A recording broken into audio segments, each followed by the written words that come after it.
Well, thank you, everybody. Um, I'm sharing, suppose, a small slice of the most recent project I've been working on. And let me just get started. So one of the terms we use as Indian Ocean historians oftentimes, and it's on the program here, circulation. And circulation might be thought of as one of the defining features of what Indian Ocean history is, along with the monsoon and things like that. The whole field is built on a sense of people and goods moving around, circulating alongside one another. And more recently, we've been thinking about texts and ideas that move alongside them. Mahmoud's written the authoritative work on circulating texts in the Indian Ocean. But there's a way in which we talk about circulation that might be a little glib. We talk about it as a matter of fact, rather than as a thought-out process.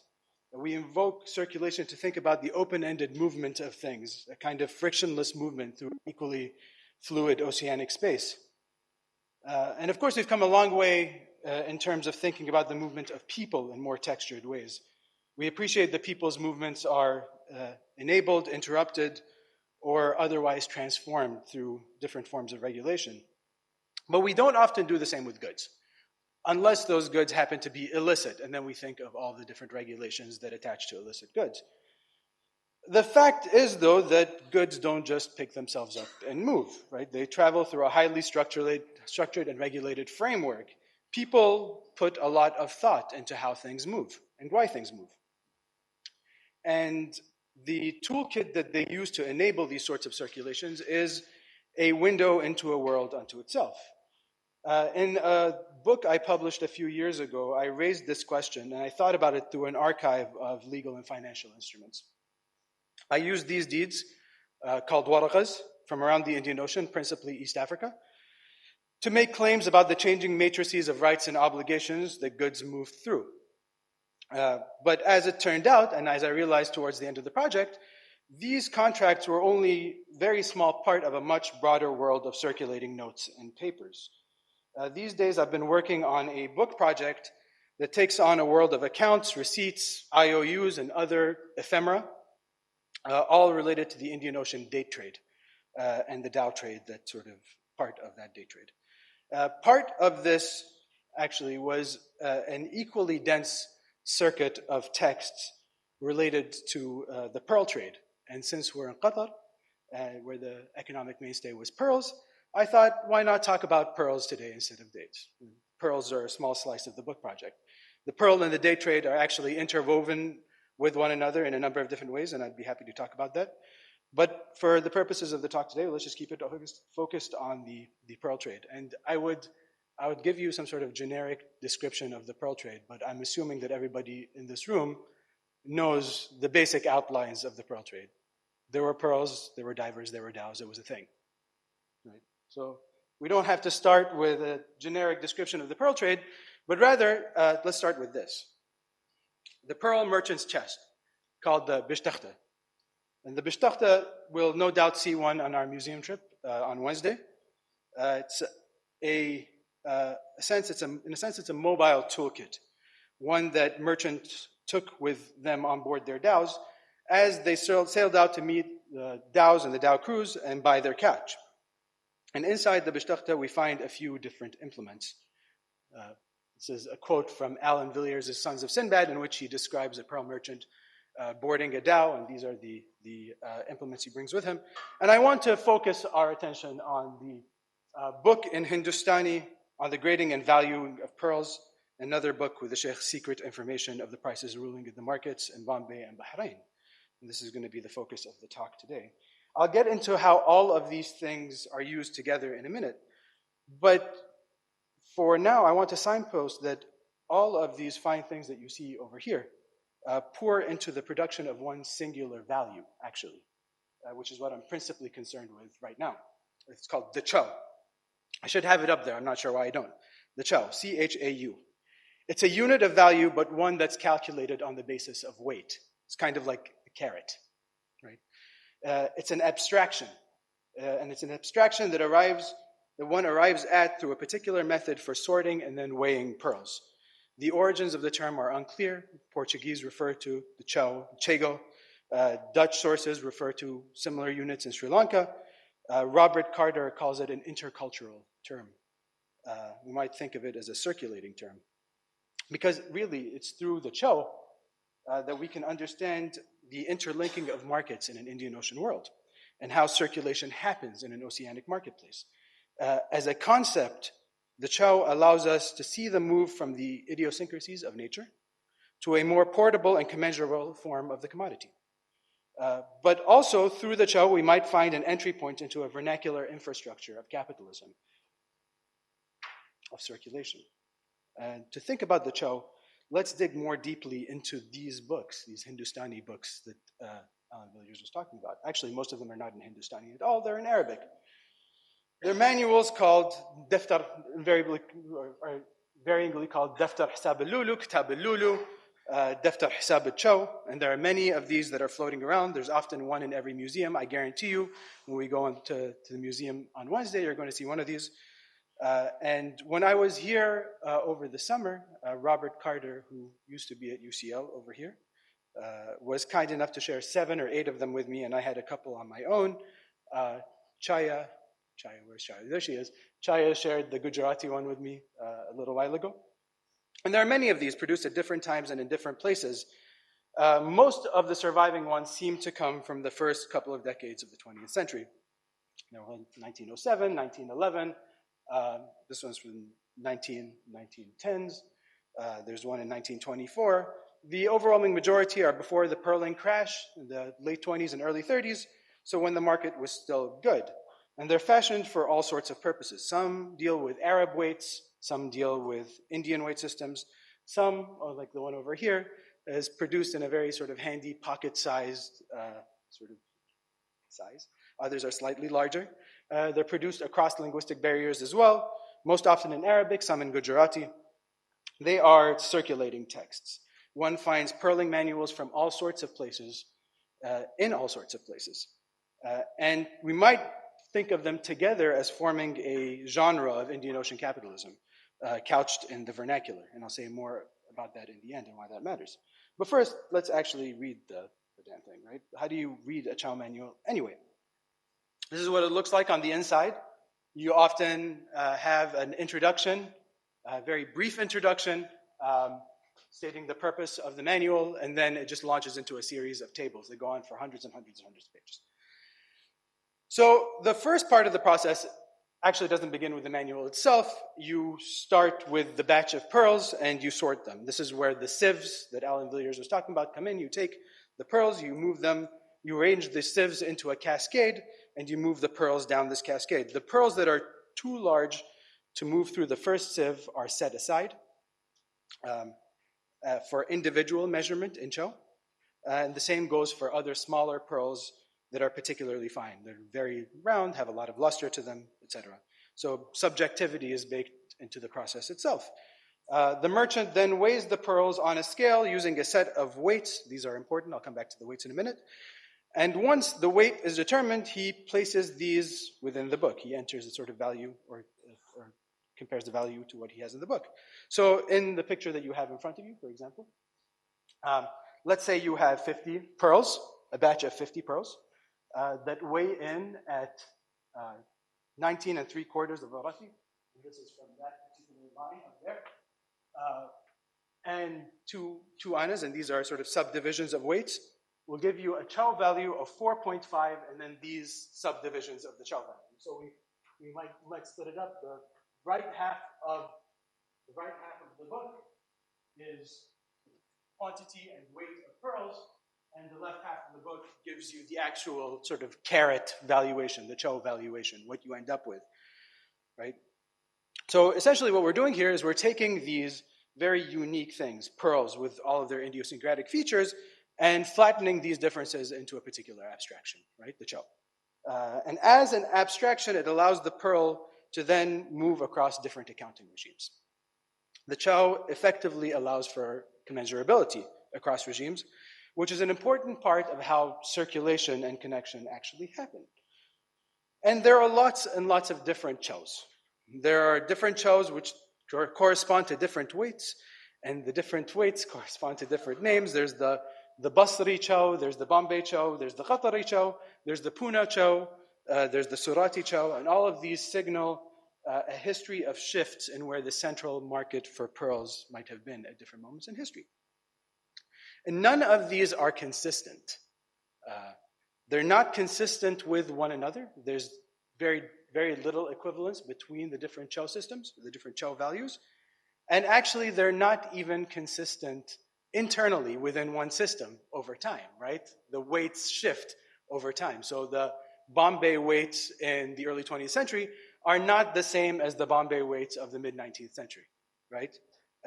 And that is, in itself, is not unusual. Actually, we have lots of different weight systems that shift over time and are internally inconsistent, and that shift over place. Virtually all accounts that we have of the Frasilla, for example, which is a very popular unit of measurement, says that, oh, well, yeah, when you're in Zanzibar, the Frasilla looks one way. When you're in Muscat, it looks a different way. The important thing to understand is that these weights are nominal rather than real, right?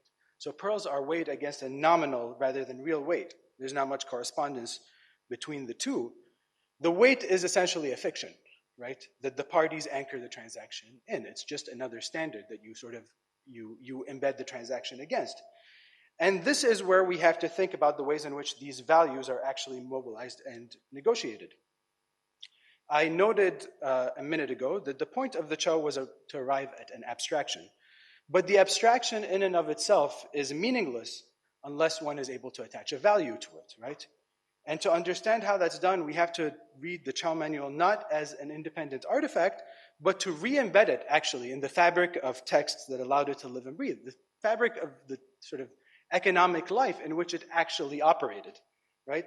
If the Chow book allows us to arrive at an abstraction, it's through these other texts, and I'll get to the other texts in a minute, that the abstraction can then circulate within a marketplace.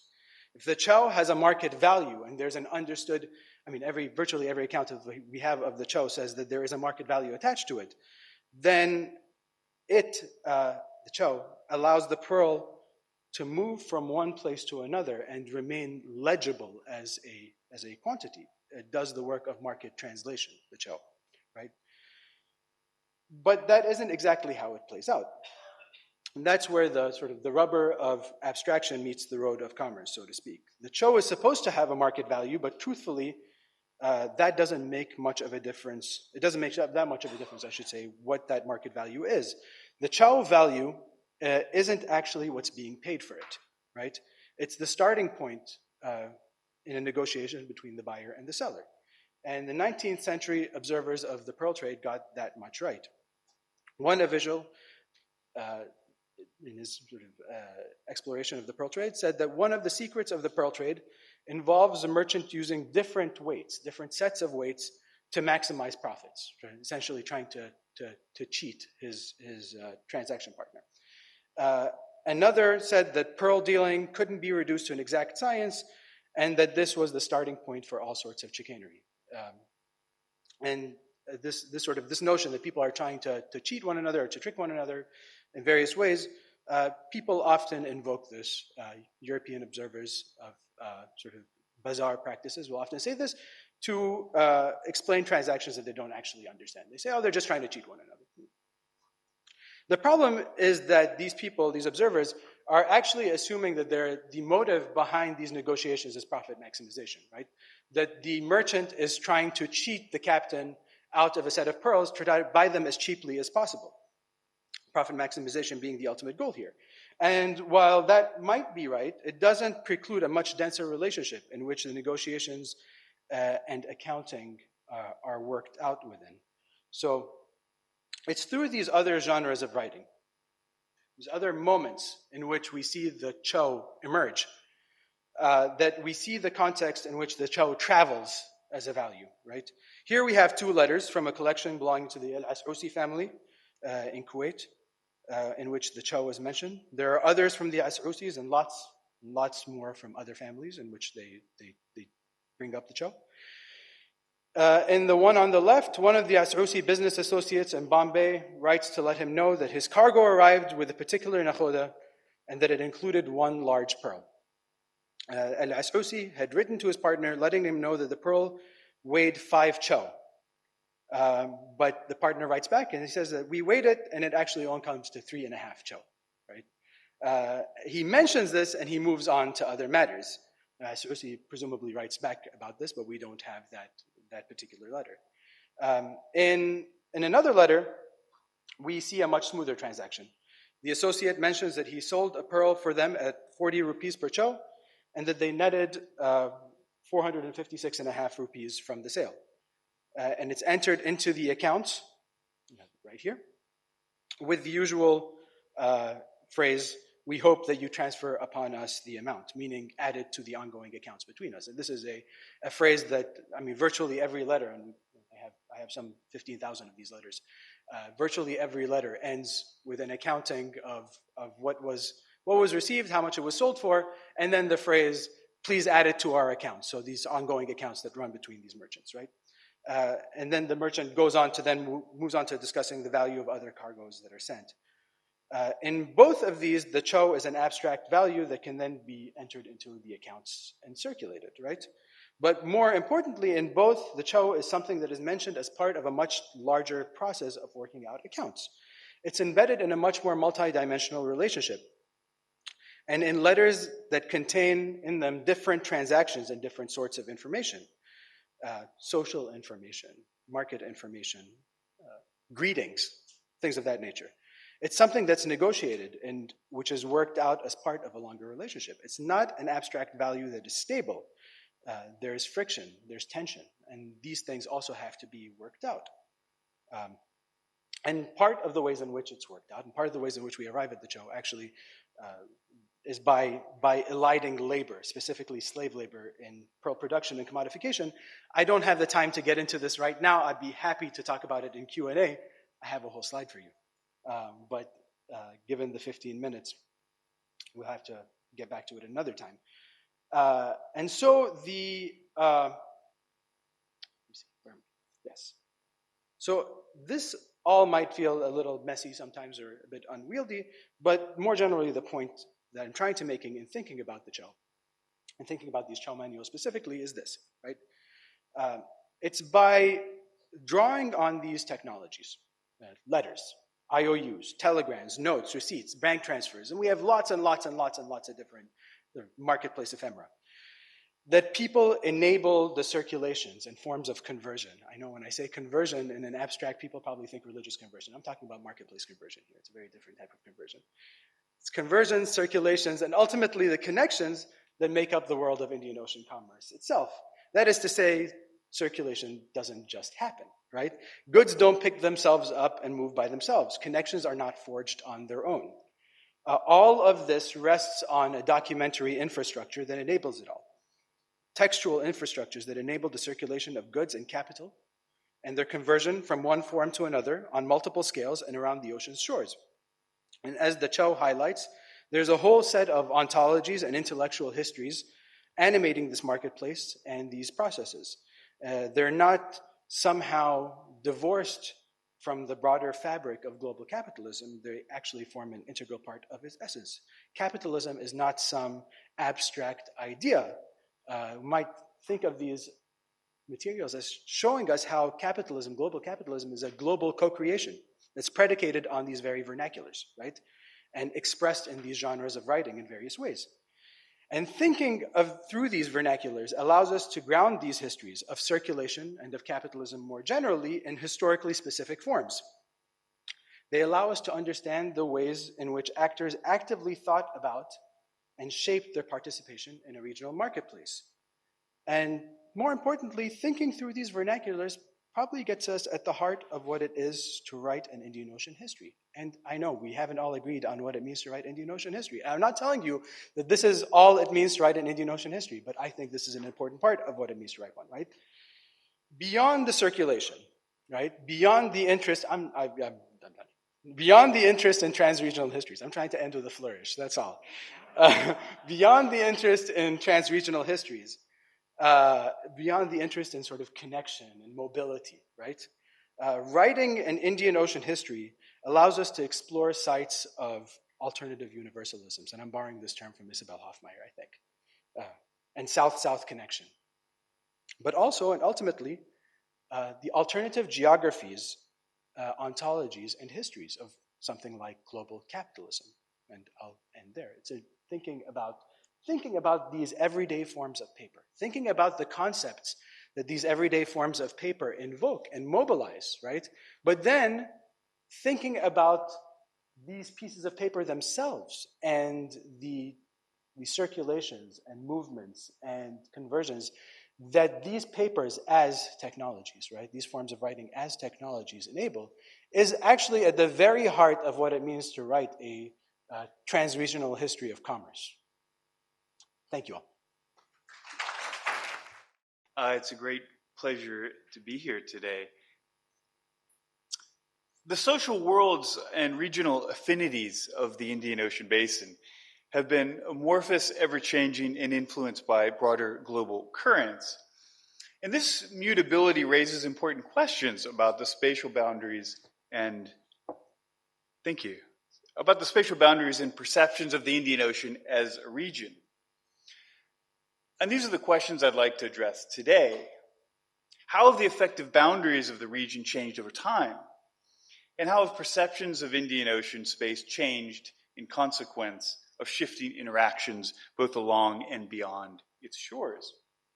So I'd like to consider, in the short time I have, the spheres of interaction alongside perceptions of affinity in an effort to outline the effective ends of the Indian Ocean as both a field of relation and as a social concept. And what I'd like to do is focus on the area that I'm most familiar with, and that's Indian Ocean Africa. Of course, regional exchanges, extra-regional interfaces have affected Indian Ocean societies for centuries. You might think about this as the Indian Ocean's dual articulation, how actors along the rim have been integrated with an increasing diversity of both regional and global relationships. As I'll suggest later, both regional and global interfaces have shaped what I've called basin consciousness, or the popular imagination of the Indian Ocean as a totality. So let me start by talking about boundaries. The Indian Ocean region has long been defined by both elasticity and porosity. For many centuries, the Indian Ocean's effective boundaries have been remarkably pliant. Some of the region's most consequential relationships have been with states and actors beyond its shores, of course, most notably hinterland societies. So the contemporary geographical concept of the Indian Ocean rim obscures the fact that certain linkages beyond these geographical coordinates have been as important as those within it. I'll come to that in a second. Contributing to this elasticity is the fact that Indian Ocean relationships have been highly localized and context-specific. Routes of exchange, migration, or religious learning have connected specific locales to others in particular and variegated fashions. So each locale has evidenced differing configurations of transoceanic relationships. And this is, in fact, true for very proximate locales, such as early modern Moroni and Mutsamudu in the Comoros. In the latter case, affinities with European visitors, in the case of Mutsamudu, that is, became an actual cornerstone of diplomacy and economic policy in the 17th, 18th, and early 19th centuries.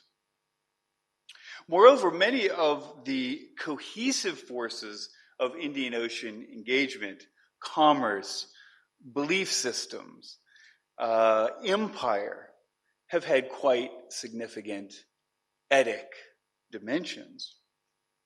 These interfaces with other world regions became increasingly diverse in the early modern era, effectively stretching Indian Ocean networks substantially. That brings me to Cape Town. For instance, we see a dramatic expansion of the Indian Ocean world, you may say, into new lands as Cape Town became a threshold of changing relationalities, where Buginese and Bengali were spoken alongside Malagasy and Makua in the 18th century. The movement of enslaved people from Madagascar and mainland East Africa to the Atlantic world provides other evidence of this dual articulation in the early modern era. As Yao and later Nyamwezi traders as well pioneered routes of exchange along with people from the coast, the networks of the Indian Ocean stretched much further within the continent.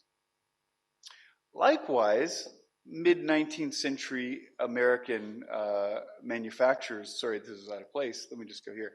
Likewise, mid-19th century American manufacturers displaced many Indian cotton goods in East Africa via Zanzibar, while the opening of the Suez Canal further intensified Mediterranean Indian Ocean networks. I've written also about sultans of Zanzibar sending quite regularly, actually, vessels to the Ottoman Empire, to France, to the United States, and other European destinations, as well as elsewhere beyond the Indian Ocean region. Now, 19th century colonization of the Indian Ocean basin created other conditions of extraversion, as we all know, altering patterns of regional integration while significantly redefining the physical boundaries of Indian Ocean Africa. Here's a British map from the early 20th century. New ports, railroads, and roads accelerated this dual articulation, more completely integrating the Indian Ocean world with the continental interior, but also with many other distant economies. Here's just an early colonial map of Eastern Africa. Well, the view from the Mombasa Club, the deck of the Mombasa Club, actually, in the 1940s. But this integration went well beyond the Atlantic and other Indian Ocean ports. Notably, Japan became an important player in Eastern Africa and the Western Indian Ocean. In fact, in the interwar period, Japanese industry benefited the most from increased colonial African demand for cotton textiles. Well, not just cotton textiles, but apparel as well. Even during the global depression, in fact. Kanga, as we'll hear from Professor Suzuki later, became a popular item of import from Japan. In fact, not just in the interwar period, but well after the war into the 1950s and right until the end of the 1970s. In fact, here's an image from a Japanese kanga manufactured for Nishihachi in the 1930s. And this is slightly later in the early 1970s. So the emergence of Indian Ocean Rim nations, which this kanga speaks directly to, Faida ya Wananchi, Kuijenga Nchi, a very nationalist reference to building the nation. The emergence of Indian Ocean Rim nations had similarly dramatic effects on global linkages, as have, of course, interstate relations in the post-Cold War era. But connections don't necessarily constitute affinity, nor do they define how shape is perceived. Only certain networks create a sense of affinity. So interestingly, despite these intimate connections between the US and Zanzibar in the 19th century, or between East Africa and Japan in the early 20th century, these relationships actually engendered very few affinities. Rather, affinities have often been tied to metageographical imaginaries. And I want to say a little bit more on this point before wrapping up. In fact, I want to say more about the effects of dual articulation on emic imaginations of the Indian Ocean region. In a general sense, dual articulation has forged multifocal, layered affinities that have contributed to the great dynamism of the Indian Ocean as a social concept. But concepts of the Indian Ocean as an integrated whole have always been in flux. The emic language of geography is instructive here. In the colonial and post-colonial eras, we see the variegated terminologies of seas and coast give away to territorial waters, to national coastlines, and a unified concept of the Indian Ocean, a point to which I'll return. Interestingly, if you look at Swahili from the 19th century to the present, you see dramatic shift in the terminologies of the Indian Ocean region. We see a shift from the precise terminology of the early 19th century. Swahili even had terms such as Bahari ya Mvita, the Sea of Mombasa, to a much broader oceanic metageographical terminology, including actually the beginning of the use of the term Indian Ocean at the very end of the 19th century in Swahili. Moreover, empires not only entailed new administrative structures, they also engendered overlapping and competing anti-colonial universalisms, pan-Islamism, supranationalism, communism, which linked and, of course, transcended the Indian Ocean region.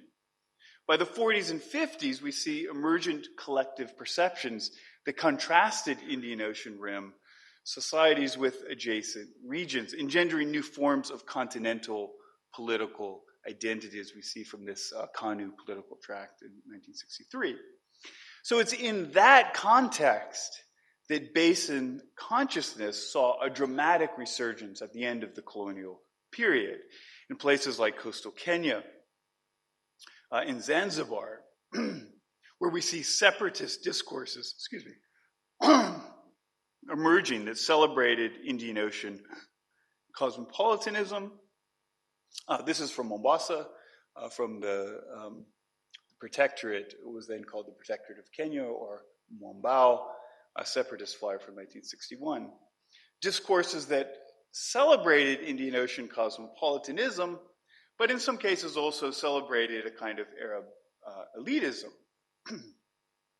Nevertheless, the political and economic forces of the early post-colonial era effectively diminished the relevance of many Indian Ocean linkages, which encouraged, in fact, other global linkages. But what I want to emphasize is that by the 1990s, by the end of the Cold War, another very clear trend in Basin consciousness was emerging. And this, more than anything, is the result of emic desires, regional desires, to evoke an interconnected maritime past that resonated with contemporary concerns. And this has dramatically invigorated notions of regional coherence, and in fact has itself encouraged new linkages. Perhaps most famously, the Indian Ocean Rim Association for Regional Cooperation, dating back several decades now. I think this raises a really important point.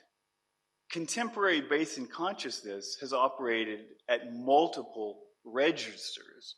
States, as well as social groups, have simultaneously valorized Indian Ocean connectivity in new ways. Policymakers from China to South Africa have sought to reinvigorate regional relations by emphasizing historical linkages. Some states like Oman, for instance, UAE, Mauritius, and of course many others, have elevated Indian Ocean affinities to a form of communal or national identity. Now, at the same time, Indian Ocean affinities have become an alternative political lever for disaffected groups. And we can think of many examples, but I'll just give the example of the Mombasa Republican Council, which has been around for quite some time now in Kenya, with the telling phrase, Pwani si Kenya, the coast is not Kenya. So Indian Ocean affinities have even become a form of local identity that's particularly strong, not only in political contexts like coastal Kenya, but also in the context of global tourism, which you can see very clearly in Cape Town, for instance, in Lamu further north along the Kenyan coast from Mombasa. So let me wrap up by suggesting a few points that perhaps pull these disparate strands together. The effective ends of the Indian Ocean have been in flux, of course, for centuries. And the simultaneous connectivity between points, both within and beyond the conventionally defined basin, and linkages that reach well beyond it, have forged what I've called multifocal, layered affinities. I think that we can see virtually anywhere we look. And this has contributed, in turn, to a dynamism of the Indian Ocean as a social concept. In fact, a coherent Indian Ocean has often served as a powerful projection of the collective imagination, not just by colonial governments, but developed by different actors at many historical junctures for contrasting very different and even contentious reasons.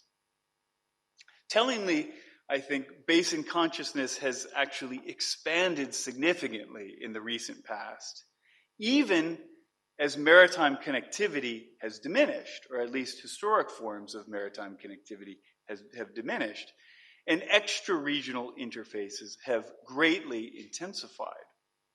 So we might think of basin consciousness as a kind of response to contemporary globalization, among other things, of course. So the contemporary power and desire of state actors to encourage notions of regional affinity has only become stronger in the recent decades, the last couple decades at least. And maybe now it's more significant than ever before. So I want to end by suggesting that if the social worlds of the Indian Ocean have more often been defined by particular interactions and particular memories than by metageography per se, then the most powerful and enduring dynamic of the Indian Ocean at present may not be connectivity as such, but the projection of significant meaning onto economic relationships, communities of faith, and the past itself. I'll stop there. So I'll start with saying that the concepts and the terms that we deploy to study politics, history, and society are necessarily contested. The colonial naming of an entire oceanic expanse as Indian carries a rather undesirable baggage with which scholars and policymakers are now saddled.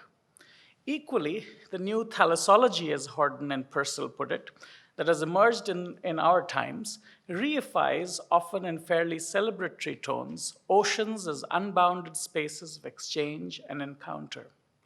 Wittingly or not, the newly discovered connections between the maritime and the terrestrial, or coastlines and interiors, reproduces imperial logics of expansion and ways of seeing from the outside in.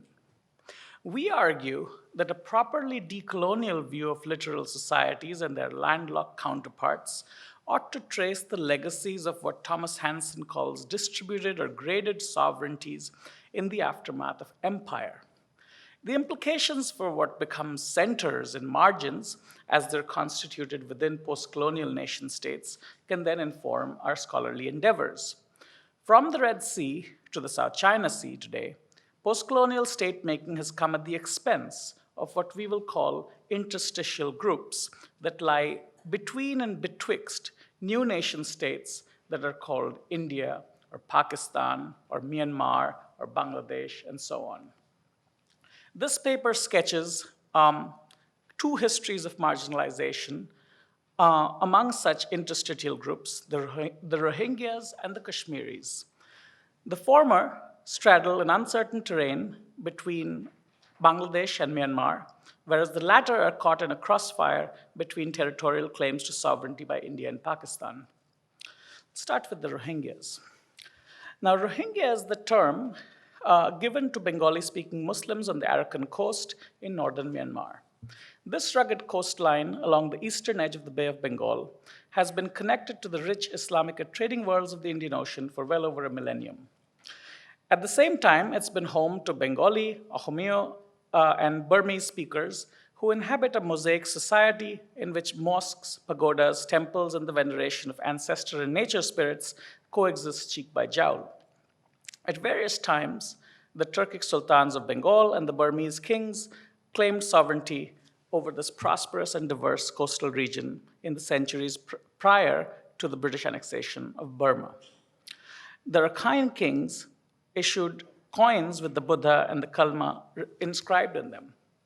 The Arakanese moved up and down the coast, displaying familiarity with seasonal weather patterns as much as the socio-political terrain, from Chittagong in the north to Yangon in the southeast. This was a world of mobility, fluidity, and cosmopolitanism, all the aspects that are celebrated in Indian Ocean historical scholarship. The travails of the Rohingyas begin in the late colonial period, when they were identified by the Burmese as Bengali speakers or Indians, collaborating with the British and later Japanese imperial regimes. Even then, in the early post-colonial decades, much of the old world pluralism was channeled into Burmese nationalism by Aung San, the father of the current prime minister. It is only after the creation of Bangladesh in 1971, roughly a decade after the military takeover in Burma in 1962, that calls for repatriation of Bengali-speaking Muslims to the new neighboring country emerged. The military dictatorship in Myanmar added legal heft to these calls by passing the 1982 citizenship law, which stripped Rohingyas of Burmese citizenship on racial, religious, and linguistic grounds. They were allegedly Indo-Aryan, Bengali-speaking, and Muslim, who were at odds with the Burmese majority in what was now called Myanmar. Their proper home, it was argued, lay farther north in Bangladesh. And so in a stroke of a pen, the hybridity and fluidity of the past came to be replaced here as elsewhere in the Indian Ocean world by aspirational monocultures in the new post-colonial nations. Ripple effects spread to northeastern India, especially the states of Assam and Tripura, and to the two Bengals that grappled with their own anxieties over refugees and identities. At first, Aung San Suu Kyi and her National Democratic League for Human Rights drew on the support of the Rohingyas in their opposition to the military regime. In 1990, 4 Rohingyas representing her party won the elections and became MPs. But in the last elections that were held in 2017, Rohingyas were barred from voting altogether. In the interim, the army in Myanmar has been unleashed on the northern districts of the Rakhine state to prevent any inflow of Bengali-speaking Muslims from the areas around Cox's Bazar in Bangladesh. This drive towards sedentarization has been accompanied by forced repatriation of Rohingyas and pogroms in Rakhine state. While it's commonplace today to blame all the ills that beset post-colonial societies to colonial regimes, the humanitarian crisis unfolding in Myanmar today has a distinctly post-colonial logic. As post-colonial nations have been carved out along the Indian Ocean rim, older sociocultural logics have been replaced slowly but surely by a new geography of cage-like nations that enclose and exclude diverse populations with long histories of coexistence. Interstitial groups such as the Rohingyas are victims of these ongoing processes of post-colonial state-making across the Indian Ocean world, though they've received scant attention in scholarship in the region so far. By juxtaposing multiple temporalities, geographies, and sovereignties across time, we can place these interstitial groups at the center of our studies rather than reproduce post-colonial state logics and push them to the margins of our own scholarly work.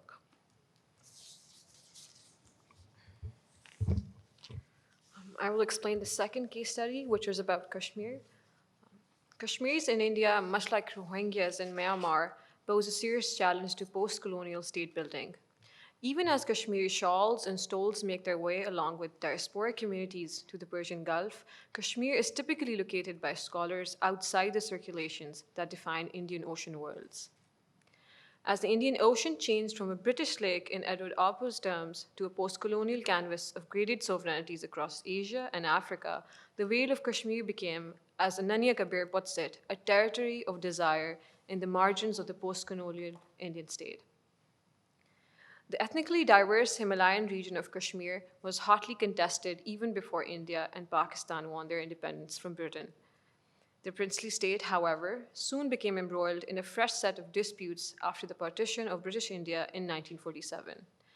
It could either accede to Hindu-majority India or Muslim-majority Pakistan. The Maharaja wanted Kashmir to be independent, but later joined India, and war broke out between India and Pakistan. Despite UN interventions, the countries have not been able to reach an agreement and demilitarize the region. Kashmir is central to the nationalist imaginations of both nations, which lay claim to the entire region, yet control only parts of it. Kashmir's relationship with New Delhi can be defined as a long series of betrayals and humiliations at the hands of the post-colonial Indian state. However, on 5th August last year, India altered its relationship with Kashmir decisively. Article 370 of the Indian Constitution, which granted Kashmir its special status, was abrogated, quelling any hopes of self-determination for Kashmiris and bringing Kashmir under the direct control of New Delhi. Anticipating indignation and dissent, the Indian government resorted to a complete lockdown of the Muslim-majority region with mass arrests, detentions, and a communications blackout. For many Kashmiris, this move was long coming. India, in line with its geopolitical ambitions, had long expressed a desire to rescind Kashmir's limited autonomy and normalize its status within India. Article 370 had come to symbolize Kashmir's incomplete integration to India. Constitutional amendments to annex the valley in contravention of international law is a key step towards enclosure or colonization of an interstitial group. Unlike the Rohingyas, who must be repatriated or erased as citizens by the Burmese state, Kashmiris are being captured and incarcerated within the Indian nation. These attempts at nation building, however, have not gone uncontested. Stone pelting and street protests have become commonplace, and a new digitally enabled politics of militancy has escalated as a new generation of youth has been radicalized. As a necropolitical Indian state has treated Kashmiris as colonial subjects to be killed at will, Kashmiri youth have attempted to carve out their own forms of micro-sovereignty in streets and villages. In the interstices between post-colonial state, Kashmir is now both a territory of desire as well as a zone of transgression, in which sovereignty is challenged from below by its subjects. Young men and even boys have fought back by taking up arms and planting barricades to create neighborhood enclaves, from which the Indian Army and paramilitary forces can be kept out.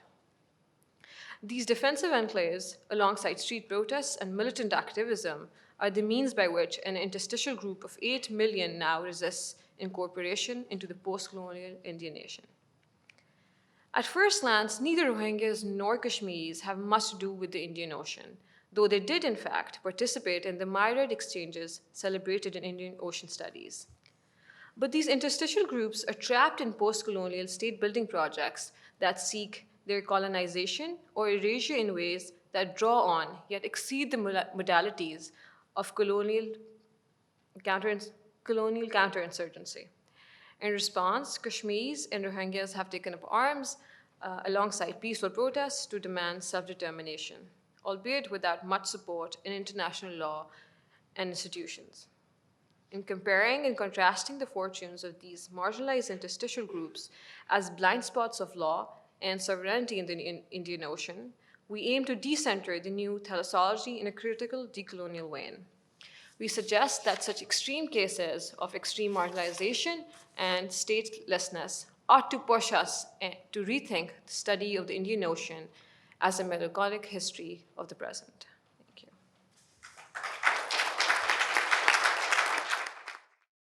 What a fun, really fantastic panel. Thanks so much for kicking everything off in this amazing way. But though I would have questions, I think, for everybody, I'm just going to focus on the final paper because it was a pleasure to hear myself being quoted. I had never thought that my old Kashmir work could kind of join up with my new Indian Ocean work. But hey, you know, you kind of even made my... I was thinking back towards the cultural producers that I had worked with for my Kashmir work, but I still, of course, I have an eye always onto what's going on there. And I think with a place like Kashmir, we are so overdetermined by the continuing conflict that we ourselves don't think of these possibilities. And I would love to go back to what I think is coming out of Kashmir at the moment in terms of politics of resistance, to see if they can answer to this new template you're suggesting. Because even in my book, it was all about Central Asia. It was all about mountainous terrain offering a kind of way out of these foreclosed modalities pressed on Kashmiris. And I never, ever thought, why don't I try to see how another kind of geography of the region could, be mobilized by us, by Kashmiris, by, in a way to think of alternatives. So thanks a lot for that. And I think maybe even politically linking up with the Rohingyas offers a kind of an alternative frame, drawing on what you're suggesting. Thank you. Thank you.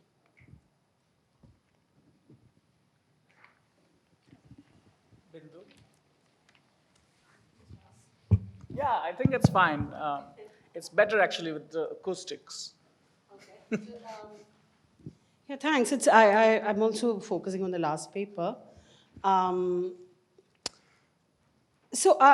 agree with you that there is an aspirational monoculture of the post-colonial South Asian nation states which determine much of contemporary politics. But let me also point out towards some of the ways in which the Indian Ocean becomes a very robust, the Indian Ocean history becomes a kind of very robust site of alternative political imaginations as well, like in the case of the Musiris excavation in Kerala.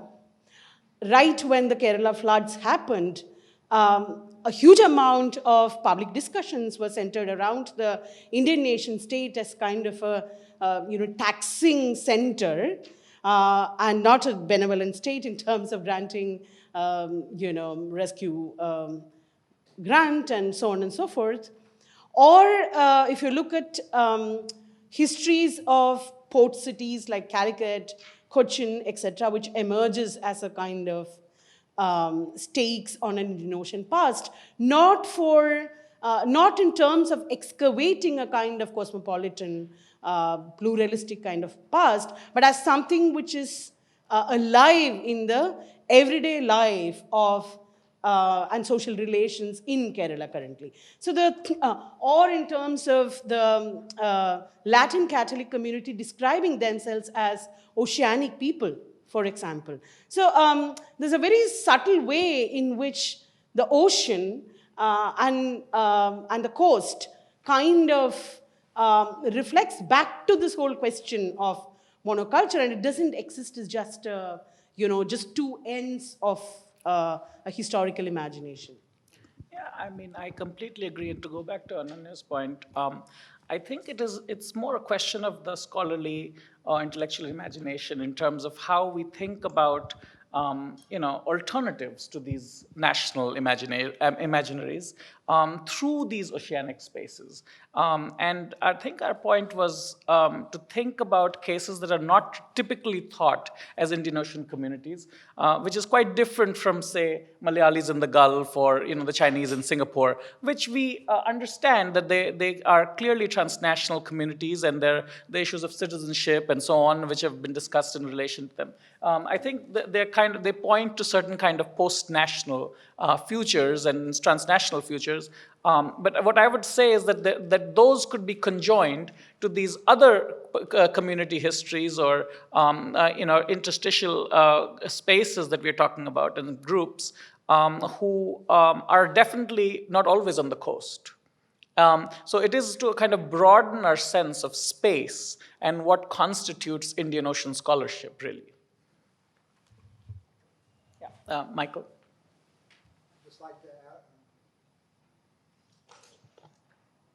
I'd like to ask a question about the first paper. Can you say a little bit more about pearls as money or as capital in some way? I think you were using the word capitalism a couple of times, but I didn't quite understand what was capitalist about the pearl trade. And I'm thinking about pearls maybe also in relation to cowries or to gold or to other valuable objects and the different ways in which they were used. I'm using capitalism here in a very specific way. I suppose what I'm when I talk about capitalism, I'm referring specifically to a historically specific moment in which the pearl becomes a commodity and is actually sort of valued as such and built on the commodification of forms of labor, right? So that's the slide that I never actually got to speak about. I had to sort of gloss over it. But the production of the pearl over the course of the 19th century became increasingly about the webs of finance that enmeshed sort of diverse captains and merchants together in a common enterprise. And at some point flattened the divers, reduced the divers to the debts that they owed. And these divers are essentially being traded around between captains. The debts are being traded around. And those, that calculus figures into the negotiation between captain and merchant on what the value of the pearl is. And so to think of the pearl trade as arriving at an abstraction that itself is built on the commodification of particular forms of labor. And to me, that's actually, and in a context in which there is a market for pearls that is emerging in industrial centers like Bombay, but also in Western Europe and the United States. I mean, this is stuff that Matt Hopper, right next to you, has already written a ton about. But to say that this emerges out of a very particular moment in world history as well. And so pearls, pearls circulate alongside cowries and other things as objects that have inherent value.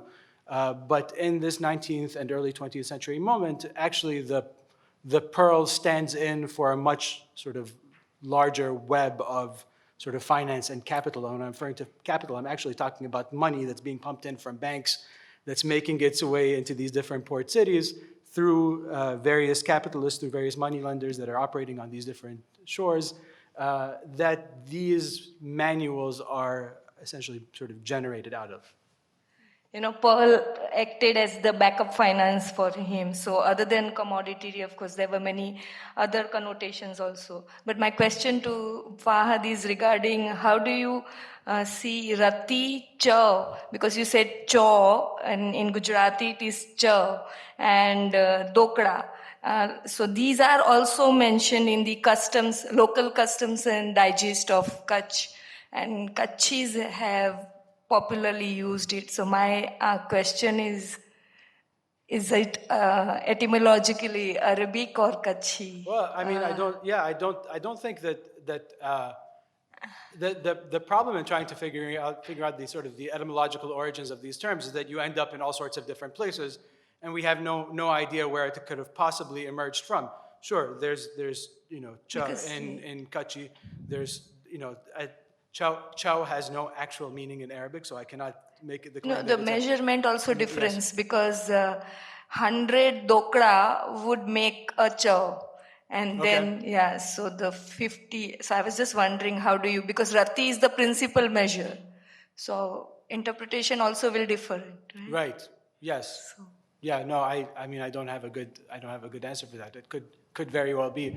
I mean, it would make, considering that the financing for all of these things ultimately goes back to Gujarat itself. It could very well be that all of these emerge as I mean, it's in a sense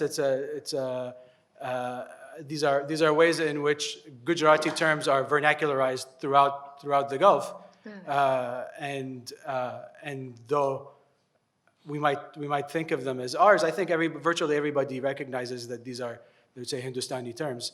And they could very well go back to Gujarat. Although I will say that Robert Carter seems in his book on pearls seems convinced that it's actually it's from Sri Lanka and it's Tamil but who knows?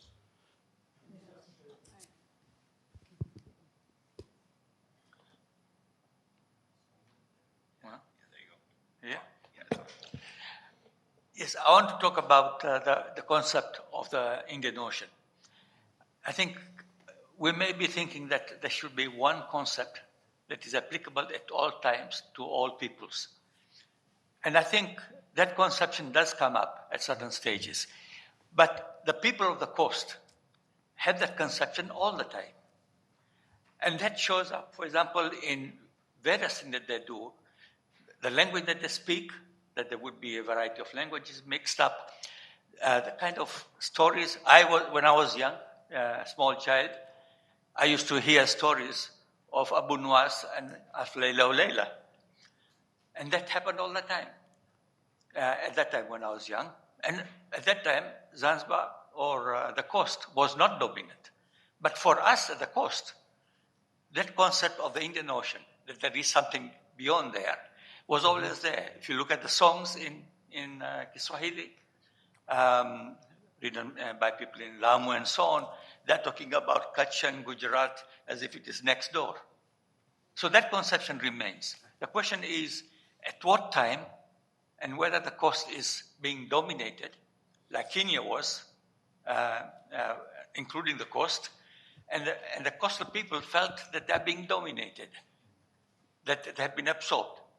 And so when it says, Pwani, see Kenya, it is really a rebellion against that identification. We are not part of Kenya. Although the coast also has a tendency of thinking itself at certain stages when they were dominant, that everything was coast dominated. When they lost at the end of the 19th century mostly, that's where they had the problem of adjusting. Thanks. Can I go now? I'm not sure. It's a while ago. All right. Thank you for a great panel. I actually had questions for each of you. So Fahad, I was thinking how you were pushing us to move beyond circulation and think precisely more what the circulation is and what it entails.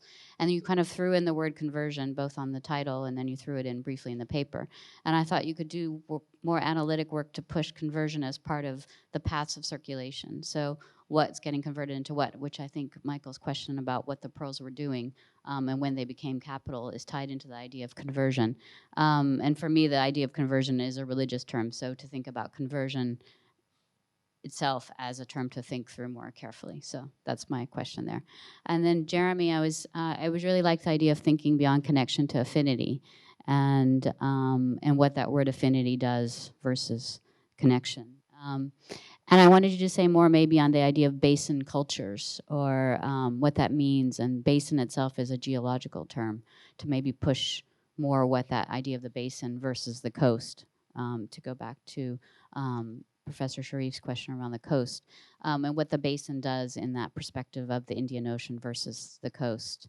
And I think you're getting at something there that is linked into this idea or this. You were making a comment about how there's this romanticization of this connected Indian Ocean, and there's a resurgence of that ideal of the Indian Ocean that's coming up now in the present. And I think that's tied into that sort of consciousness, which perhaps goes back to the concept of horizon that we started with. And then the last paper, thank you guys, that was really interesting. It made me think about the idea of the carceral in the Indian Ocean, and to go back to that literature. I've worked on islands and thinking about the interstitiality of islands. So for me, then, the idea of the carceral becomes minority. It's about the populations, not the spaces. So I think there's something there that you could push on that. So thank you.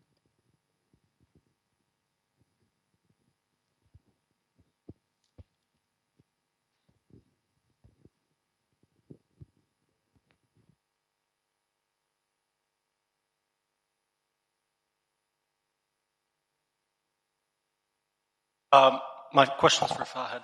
You mentioned the manuals you're looking at come from almost all of them around 1910, right? The 1910s. So my question is, why is that? Is this reflection of something new that was happening, or were there historical predecessors to this, or what exactly was going on there with that date?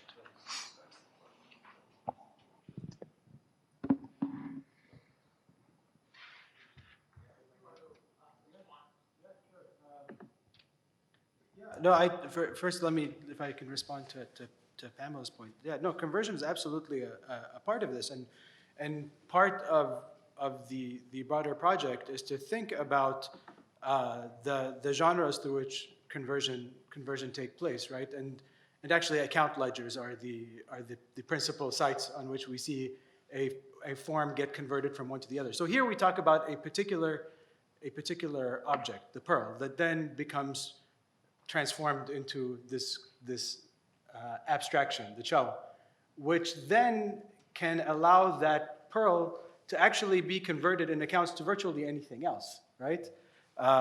And so part of what interests me in conversion, and this may be actually relevant to the question of the parallels with religious conversion, are the very ontologies of conversion itself, right?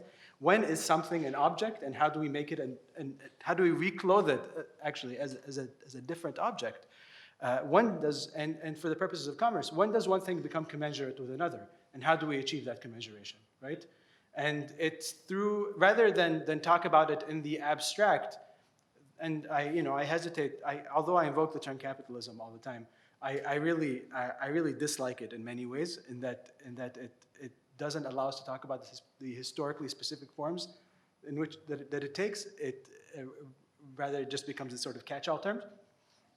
And this is why these vernacular genres are incredibly important, which then goes to next question. 1910s, why so many? I don't have a good answer for you. There's a ton of literature that's being printed in the 1910s out of Bombay, a lot of Arabic literature. And I suspect that were I to take like a history of the book approach, I'd be able to find the publisher, and there's probably some publisher who's really sort of devoted himself to publishing for the Gulf, printing for the Gulf market.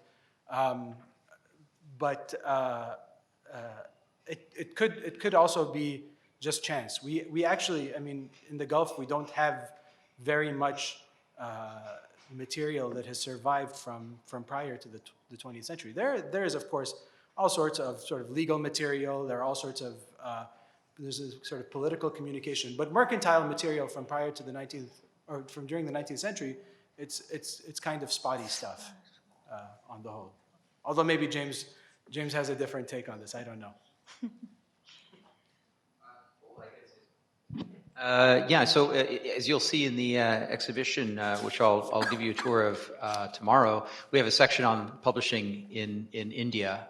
So up until the mid-20th century, almost everything that was available and circulating in the Gulf region was printed in India, mainly Bombay.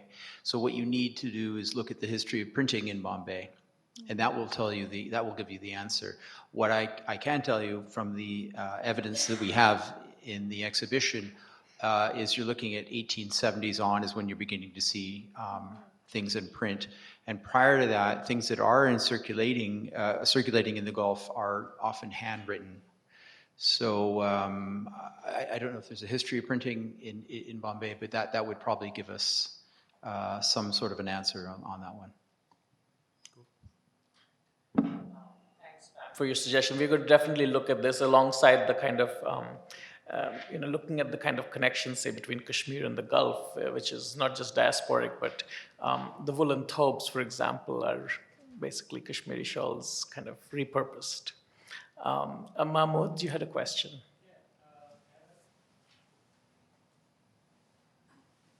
There's a long question, but I'll try to be brief. It's to Fahad, again related to the printing itself. Printing, in a way, you were mentioning that there is a lot of variations across the regions as well as internally within one particular port town, for example, in Bombay and so forth. So, but printing in itself sort of connotes standardization of different So, in order to print something, or a price list, or the weight list and value list, it connotes the standardization of the prices. So I was wondering, in terms of do they revise and bring out new editions of the same manuals in order to see and also across is that the manuals are only for, let's say, the Bahari chow or Bahrain or the Bombay.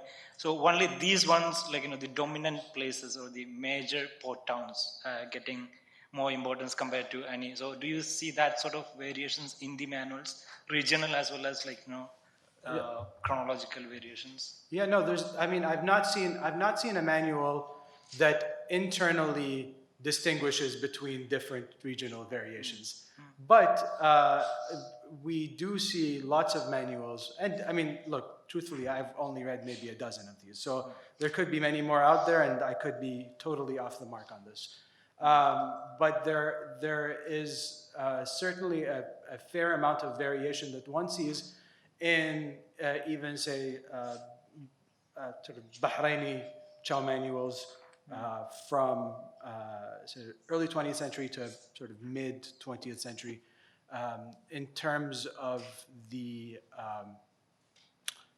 subdivisions that they choose to list and how much information they choose to. So it's not always clear that that the same weight classes apply over time, and this might have to do with sort of the amount that pearls are being sold for, the batches, the sizes of the batches that pearls are being sold for, what weights and weight subdivisions are relevant.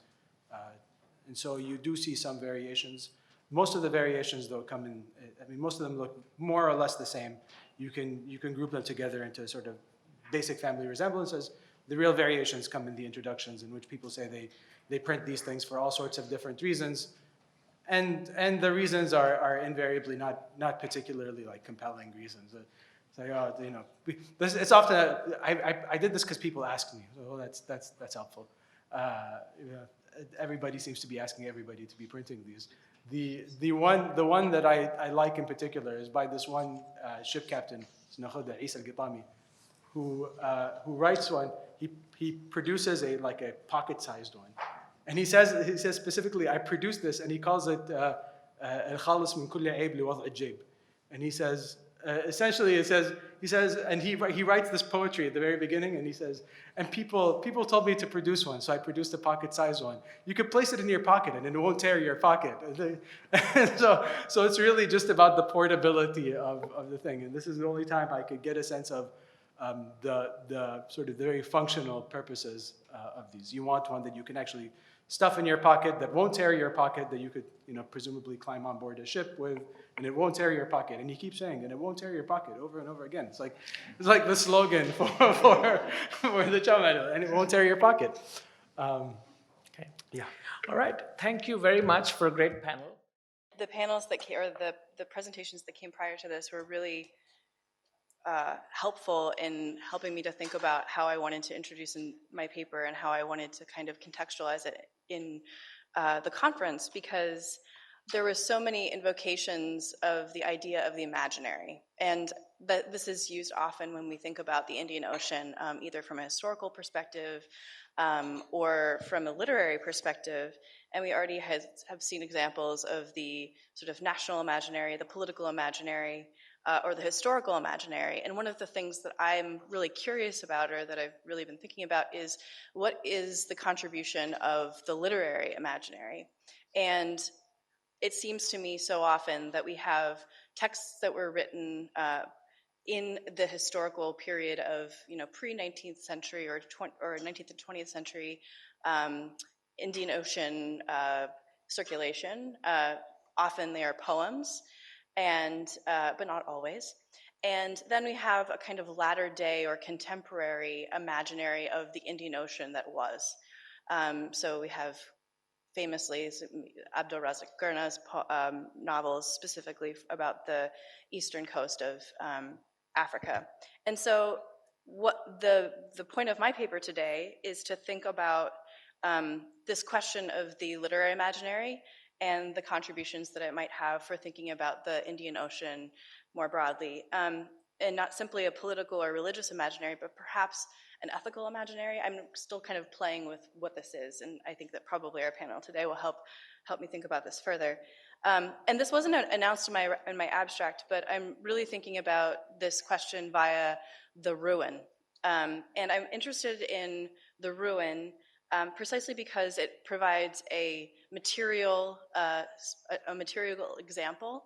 And I'm going to read one poem, the Inkishafi, which is written based on the contemplation of a ruin. And there are many examples in Western literature as well as African literature of the sort of melancholic contemplation of the ruin. And the second example that I'm going to touch on briefly is the example of the history of Kilwa, which is the earliest example of a written text in the Eastern African context. And so for me, one of the important things is I really want to think about what a connected or an Indian Ocean imaginary could look like that is not directed on simply an abstract idea of cosmopolitanism, or even though the idea of the beyond, as Professor Sharif was talking about earlier, is a really important one when thinking about these connections, but thinking about an imaginary that is integrating the coast and the interior, particularly in the Eastern African example. And so I'll just go from there and start with the example of the Inkishafi. And many of you are probably aware of this poem, but the 19th century Kiswahili poem, El Inkishafi, is a relic born of a ruin. The poem, whose title is translated into English variously as The Soul's Awakening, Catechism of a Soul, or Self-Examination, was written by Syed Abdullah bin Ali bin Nasser, circa 1820, on the occasion of his visit to the ruins of Pate. The formerly grand Swahili city-state had been sacked by Lamu a few years prior, and the rubble, roofless buildings, and desolation prompted the Syed to write a meditation on the transience of life, and thus the need to trust in God rather than in the accomplishments and boasts of man. The resulting poem was immensely popular, and not just because of its content, but also because of its beautiful artistry, its skillfully crafted conceits and metaphors. El Inkishafi was and continues to be regarded as a masterpiece, which was a testament both to the Abdullah's renowned piety as well as to his poetic skill. In the poem, the Patian ruins provide the literal and metaphorical evidence of the vanity of the material world. In the poem, the glorious city appears, but for a moment, mimicking the sort of fleeting glory of human life. But the descriptions of rich fabrics, rosewater, silks, thoroughly evoke the luxury enjoyed by the city-state's wealthy. But theoretically, and actually for many readers, all descriptions of the formerly beautiful and powerful city-state are used at the behest of showing how far the ruins in 1820, when this was written, are from their former glory. A far greater portion of the poem is spent describing how the nobility rode death's great caravan, that's a quotation, to the final misery, I guess in translation, of the 7 degrees of purgatory. So then, basically, this poem ends with this kind of movement through purgatory, and so the catalyst of the ruins are just used to get us to this kind of thought, meditation on mortality. But there is a kind of strangeness to this particular Inkishafi. William Hitchens, who translated the poem in 1939, observes that the poem ends abruptly, and that it seems to be unfinished. And there is some dispute about this, whether it is finished or unfinished, since some of the formal requirements of the poem is met, but the content, particularly the description of the afterlife, suggests its incompletion. So for instance, there's the omission of the 7th degree of purgatory, which is uncharacteristic to both the poet's other poems and that of others writing in the style of the Inkishafi, which is its own kind of style.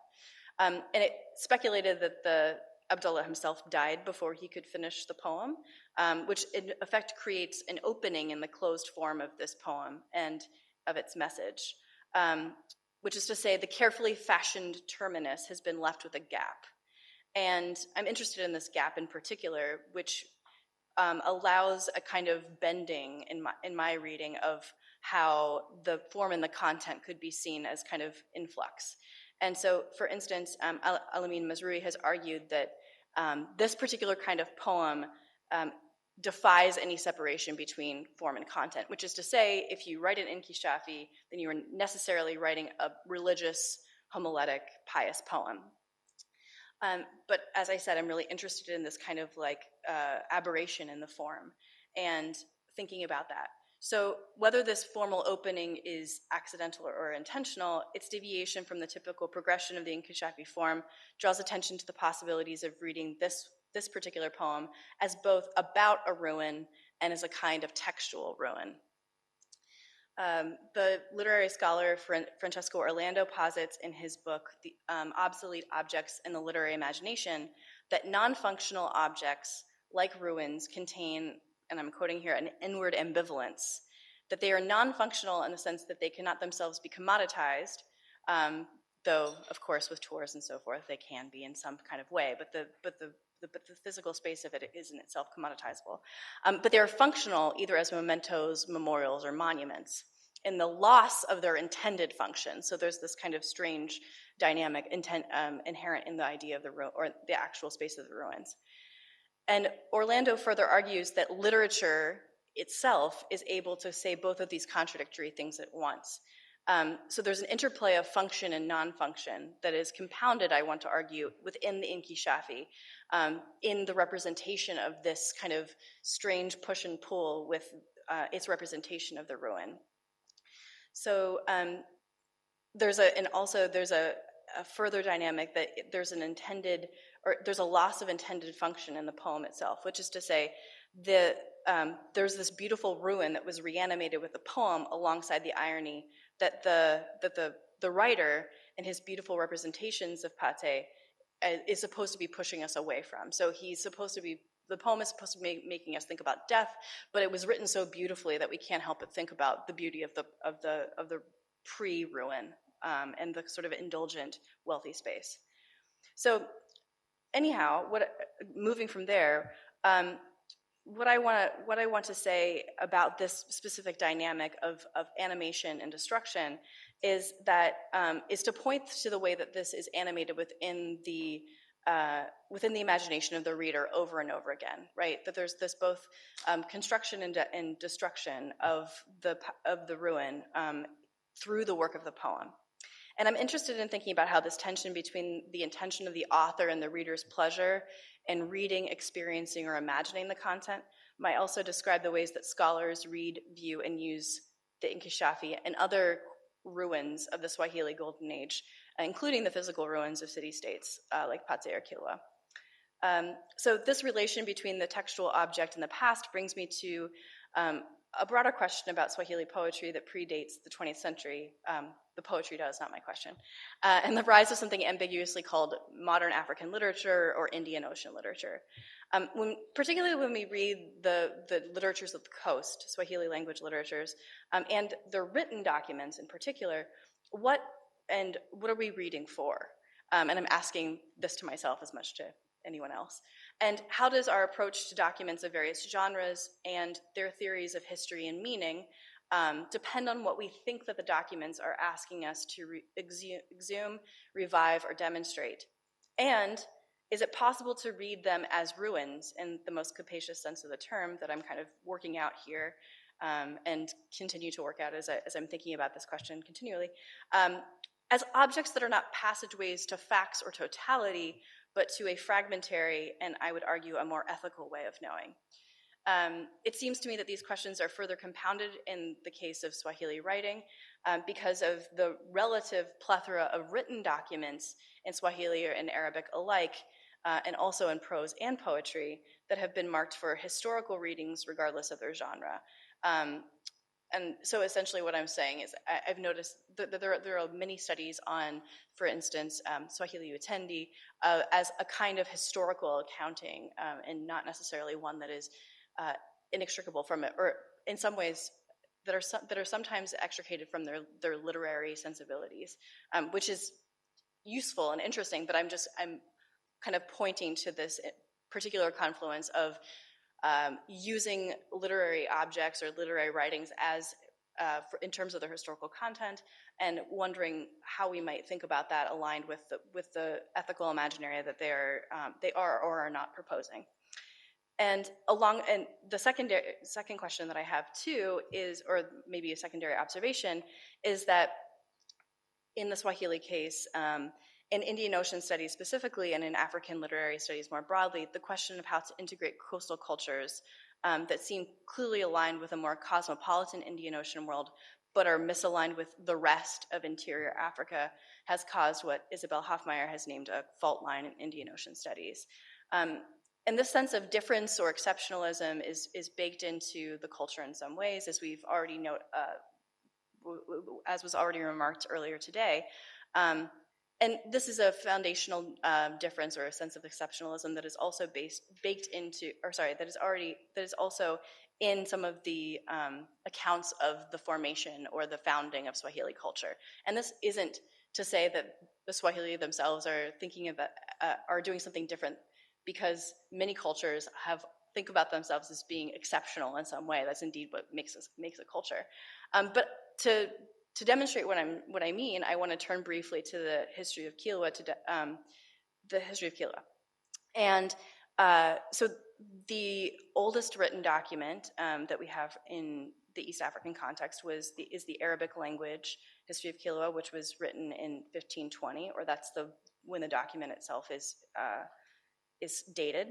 The text, which is both a history and mythology, tells in part how the island city-state of Kilwa was colonized by the Shirazi noblemen via negotiation with or deception of a quote-unquote native. So here's a brief excerpt from this original version, or this earliest version, I should say, not original. So this is the quotation in translation, of course. The first inhabitant of Kilwa was an infidel and a hunter named Muli. One day, a Shirazi, Ali ibn al-Husan, one of 6 brothers who had left Shiraz together with their father in 7 ships in the early 11th century to found settlements along the coast, arrived in Kilwa while Muli was hunting on the mainland. When Muli returned, Ali asked if he could settle on the island. Muli agreed, providing Ali would encircle the island in colored cloth. Ali did so. Muli took the cloth and went to the mainland. To prevent Muli's return, Ali dug out the channel between Kilwa and the mainland so that Muli could not recross it at low tide. When Muli did return, he waited for low tide, despaired of being able to return to his home, and left. So structurally, this excerpt sets up the opposition between a kind of colonial figure and the absent colonized local. Muli was a native and seemingly foolish. Ali seems to be shrewd and resourceful, which enabled him to easily gain sovereignty over the island. This is not especially surprising. The text is, after all, explaining and justifying the foundations of a culture. The flatness of this characterization, however, pales to the narrative's description of how Ali enforces and makes complete his victory. He does so through disturbing and reshaping the geography by widening a gulf between island and coast so that a cultural and ideological separation was mirrored by a textual metaphor of intentional geographical distancing. Though the basis of this agreement is a transaction, the subjugation of the figure here of the native comes not through annihilation, but through sequestration. Ali does not kill Muli, but enforces what he perceives as an ideological and civilizational difference by digging a ditch, such that the Swahili, who also call themselves the Shirazi, were suddenly on an island, unique, distant from both Muli and the African mainland. So one kind of interpretation of this excerpt, which I'm not going to do, would sort of itself dig a ditch around it, which is to say to create an island or a certain piece of information and say, in the sense that this is the first written document and the earliest example of East African literature broadly construed, this incident is a sort of proleptic cultural lodestar, that in its mythology it both anticipates and explains the movement of not just Kilwa's subsequent dynasties, but the cultural dynamics of all Swahili peoples. Such a reading would further argue that this mythology necessarily makes claims towards cultural exceptionalism and that the Swahili people saw themselves as separate and superior from Africa and Africans in whatever Africanness would entail. But such a reading would ignore subsequent versions of this history, which actually changed the details of the exchange between the colonizing figure and the native figure, who is renamed Mrimba. And in these other versions of the Kilwa Chronicle, this native figure intentionally leaves the island on a bridge of cloth. Ali marries a native woman, and their son eventually rules over his grandfather's domain in the interior, as well as the island of Kilwa, which is his birthright. Thus, the first kind of reading, which is, I guess, the bad reading in my rendering, which would rely both too heavily on the authority of written texts and the first kind of, or in the first text of a kind, would also too quickly establish a determinist relationship between recorded textual detail and subsequent event. That prior reading is also undone by the written histories of Kilauea, which, despite their appearance as static objects, actually register the changing configurations of Swahiliness over time. So what I want to suggest is, just as an oral performance of an epic unfolds over time, reacts to the exigencies of performance and the whims of the performer, so does a long view of the, I just lost my place, hold on a moment. Sorry about that. So does a long view of the history of Kilauea act in its iterations as a dynamic performance of history and historicity. Thus, rather than seeing the ditch incident of the Arabic version of the history as an immobile, inscribed truth, we could instead read it with a sense of its mutability and its capacious possibilities, its ability to represent more than either a purely mimetic or cataloging account of the then present. So to circle back, what does this have to do with the Indian Ocean and the things that I mentioned at the beginning? Perhaps the readings that I've done here of the Inkishafi and the history of Kilauea could provide a way of thinking about the relationship between the cultural Swahili coast and the African interior, and the Swahili coast and the continually remade Indian Ocean circuit, whether that's historical, contemporary, economic or cultural, religious, secular, depending on the lenses. My reading as ruins of the Inkishafi and the history of Kilauea de-emphasizes the original intent of the piece and instead recognizes the presence of information that adds to knowledge about Swahili societies within literary texts, but eschews the push towards totality, towards total knowing, and in so treats even written documents as inherently mutable, rather like oral performances than like static islands of knowledge. So I read texts that happen to be about ruins to suggest something about what is privileged, both about written texts and about physical ruins on the Swahili coasts. My readings of the Inkishafi and the history provide a rough schematic, indeed very rough and very schematic at this moment, for what I mean more broadly by reading the text as ruin. And so I also want to emphasize that we see these as entities whose function is undetermined rather than something that's reinscribed. And so to do so would see the coast, its history, and its cultures as integral to the whole of the African continent, rather than as an exceptional cosmopolitan space, and its texts as foundational to, rather than separate from, a broader African poetics and Indian Ocean history. Thank you. I want to begin with a discussion of Benedict Anderson's work on imagined communities, which remains as the definitive work for understanding the complex cultural and political dynamics of the rise of the nation states and their building of horizontal/fraternal national communities that have spread throughout the world, dominating it. This distinguished them from pre-modern religious and dynastic communities they replaced, which were characterized by top-down vertical relations of power. In addition, the new communities were limited with finite boundaries that separated one community from another. They developed a sovereign state actor that ruled supreme over its territory and was modular, i.e., producing historically specific models of nation building that traveled from one region. Thank you. They were also modular, producing historically specific models of nation building that traveled from one region to another through new technologies, especially print capitalism and its commodities, e.g., newspapers, novels, and dictionaries of different languages. Anderson went on to argue that the newspaper and the novel provided two technical ways of representing the nation, its local history, and its place in the world. They described the sociological reality that the readers as members of the nation recognized as part of their cultural and political communities and that distinguished them from others. Both the newspaper and the novel employed the secular notion of time as homogeneous and empty, measured by a clock and calendar, and within which simultaneous events could be fitted, and with characters that did not know one another, but were nevertheless connected by institutions, languages, and relationships. As mass-produced commodities, newspapers and novels were sold in the marketplace, another important institution of modern national communities. The consumption of these commodities produced rituals that reinforced one's confidence in being a member of a community. Newspapers were usually read either in the morning or evening, and novels at one's leisure time.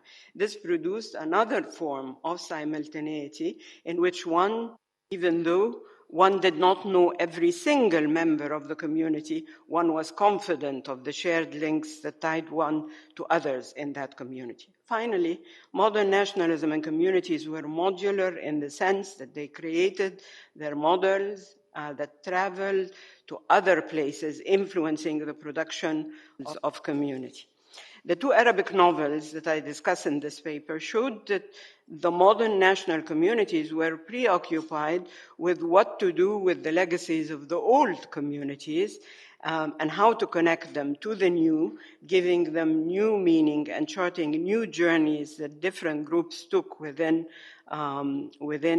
the new and old institutions. In this process, the old systems of knowledge and regional cultural milieus played a role in the nationalization of communities, shaping their evolution as well as their central concerns.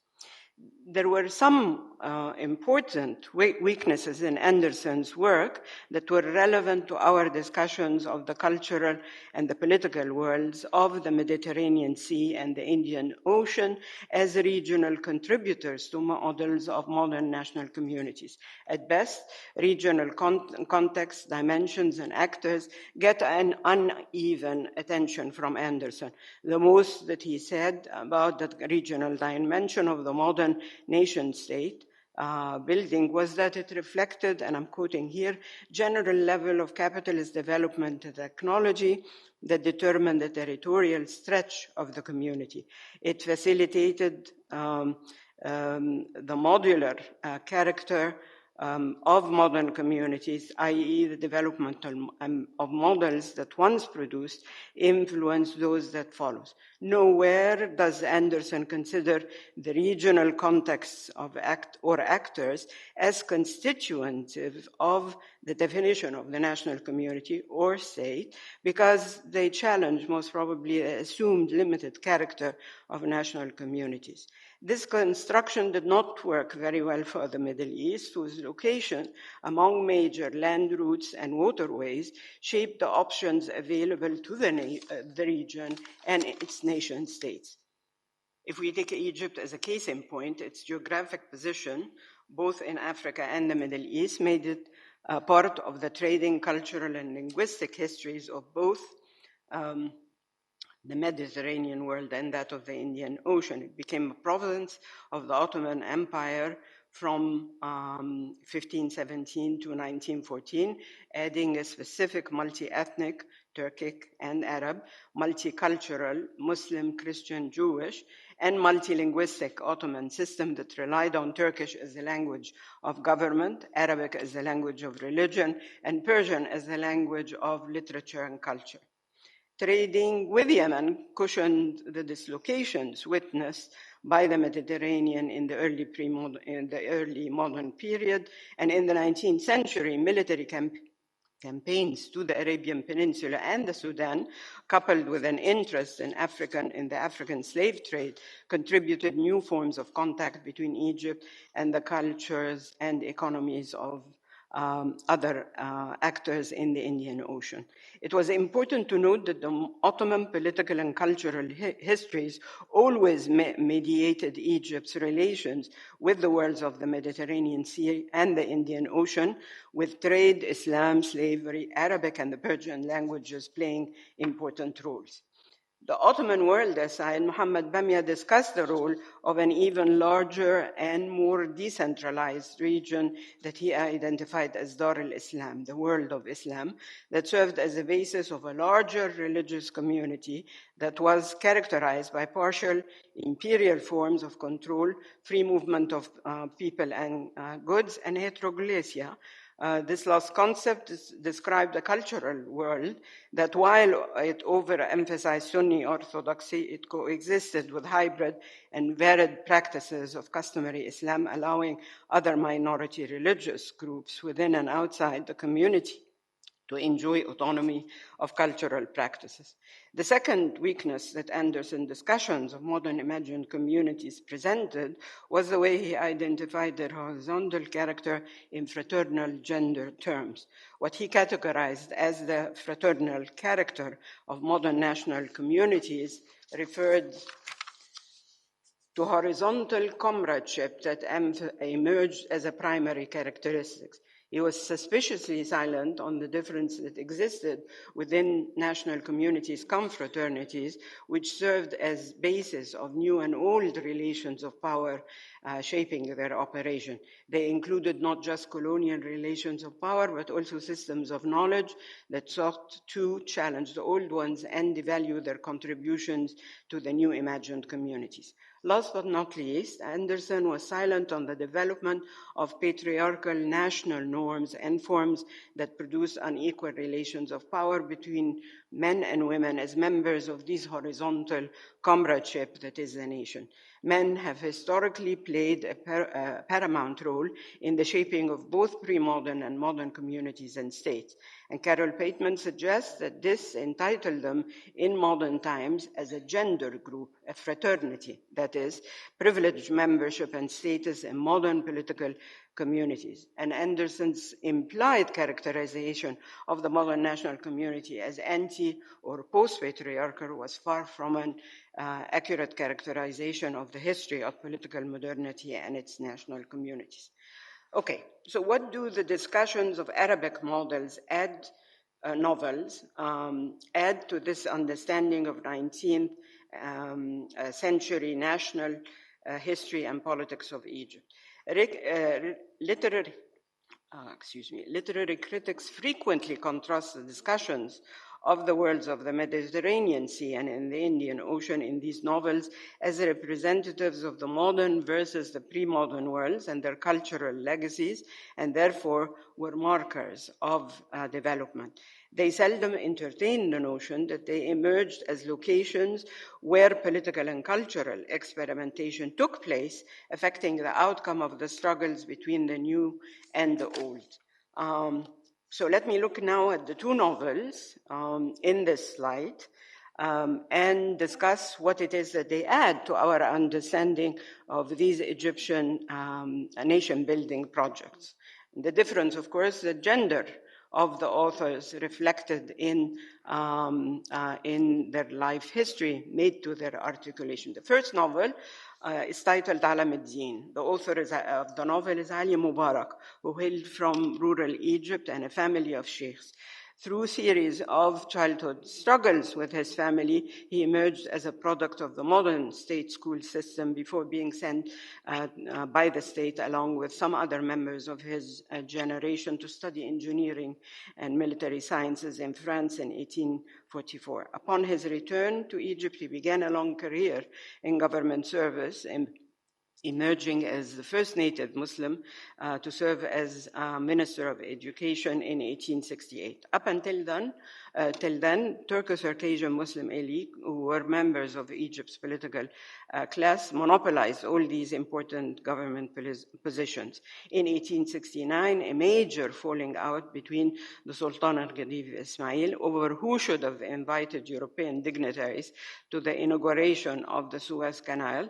And the Suez Canal actually begins the process of integrating the Mediterranean world and the Indian Ocean together. But the inauguration certainly contributed a crisis that led the Ghadif to issue an administrative directive that made Arabic, not Turkish, the language of the state.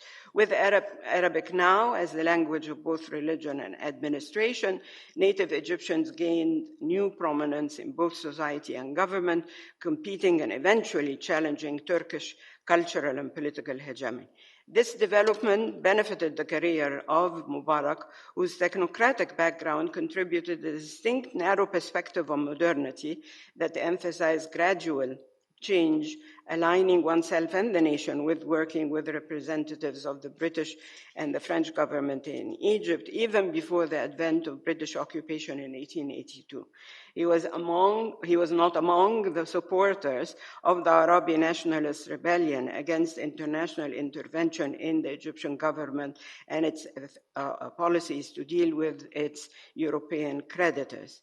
And the defeat of Ahmad Arabi's rebellion set the stage for the cultural message that the novel, published in 1882, the same year as the onset of British occupation. The novel Alam ad-Din, in the novel of Alam ad-Din, a sheikh at Al-Azhar, the paramount institution of religious learning in Egypt, was hired by an Egyptian Orientalist to assist in editing and the publication of a work on Arabic language. Okay. The arrangement that they negotiated included the sheikh traveling with his son and his Orientalist employer to his home country. The journey covered the travels of the group from Cairo, Alexandria, crossing the Mediterranean to Marseille and Paris, where it ends.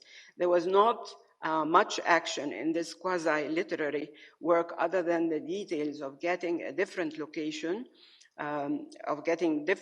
two different locations, and how they contributed topics that the key characters debated in nightly conversation.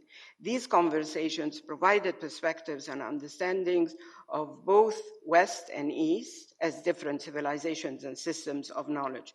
They revealed that while Alam ad-Din was knowledgeable about religion, law, grammar, and religious exegesis, his religious knowledge did not extend beyond these topics and was not helpful in comprehending the details of modern life. In contrast, the Egyptian Orientalist was knowledgeable about everything, including the Arabic language, but also about trains, the post, navigation, volcanoes, optics, geography, history, the stock market, trade, gas lights, agriculture, and banks.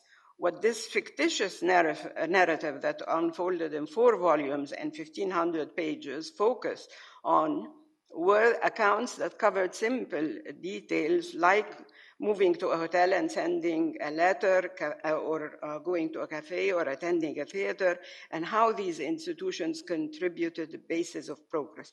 The cumulative effect of these conversations were reams of knowledge and overwhelming evidence that hammered Alam ad-Din, and through him, the readers, with a consistent and relentless message regarding the achievements of Europe and how they compared with the religiosity of the East and its limited understanding of itself and the world.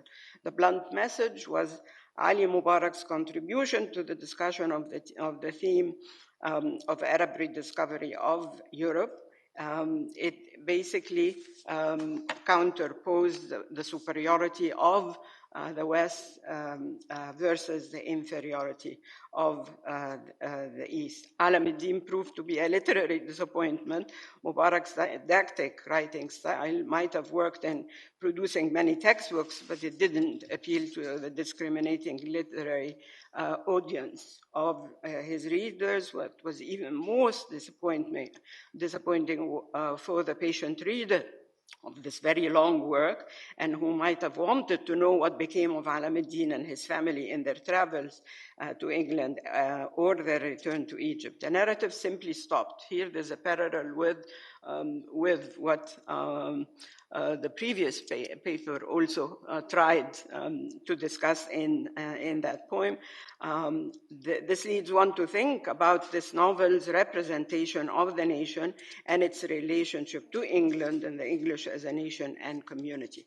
The novel's representations of that benign relationship between the English Orientalists and Alam ad-Din was completely divorced from the experiences of the period and its major event, British military occupation, its violence, and the more expanded forms of violence that British colonial rule inflicted on the country and its people, which was both physical and intellectual. I know I'm going to stop.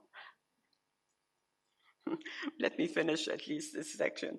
No persistent accumulation of evidence about the superiority of European civilization over the Oriental one and or the national prominence of the author was going to justify its acceptance. In fact, 1,000 set of the work remained unsold 2 years after its publication. I'm sorry, I didn't get to the second novel, but I miscalculated about the length of the presentation. Maybe I can pick it up later as part of the Q&A. Thank you.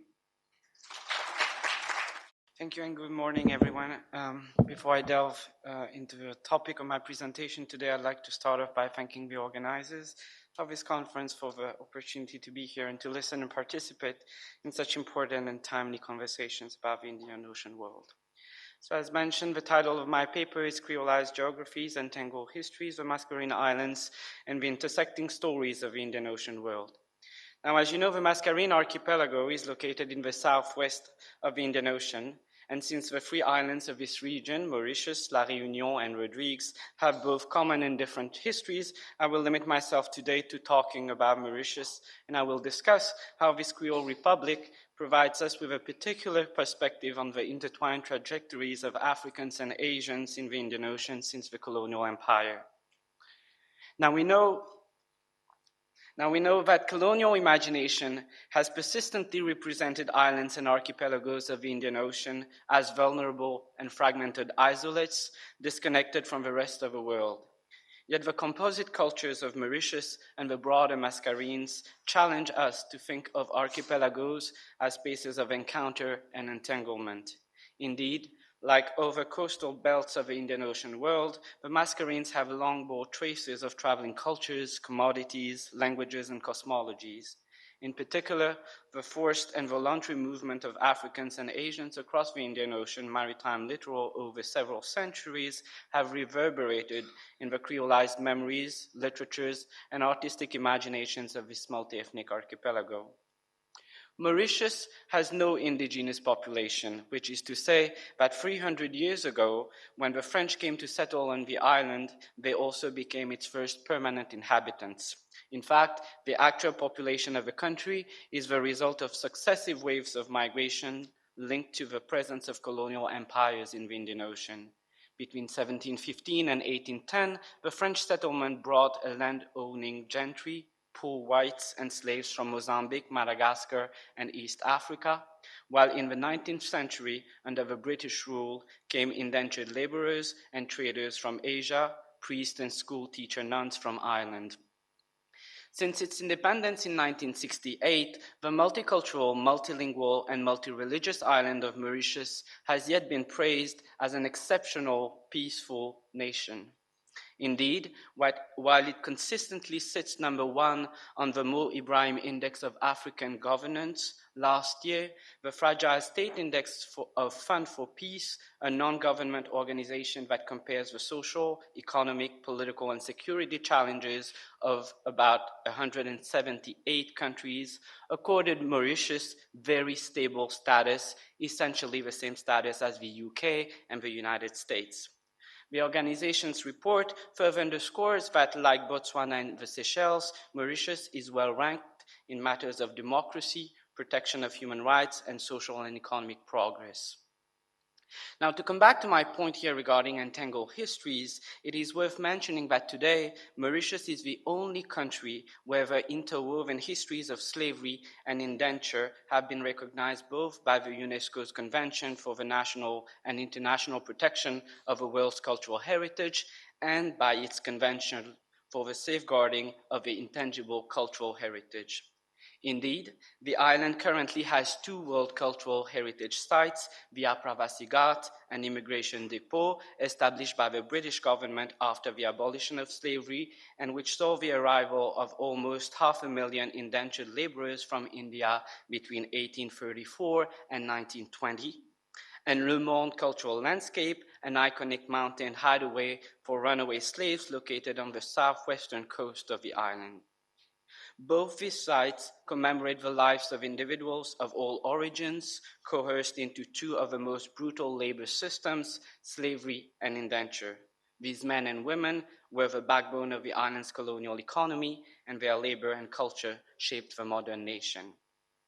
In addition, Mauritius also currently has 4 elements of intangible cultural heritage recognized by UNESCO: the Creole traditional Mauritian Sega, inherited from descendants of slaves, and the Bhojpuri folk songs of Mauritius, Git Gawal, together with the Sega Tambour of Rodrigues and the Sega Tambour of the Chagos Islands.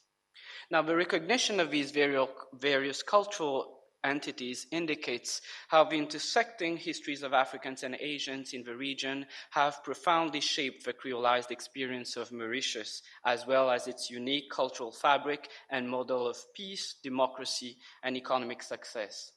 As argued by Indian Ocean literary scholar Françoise Lyonnais, I quote, "The long disavowed histories of intimate contact among these populations of diverse origins have become more visible thanks to these heritage sites, although each one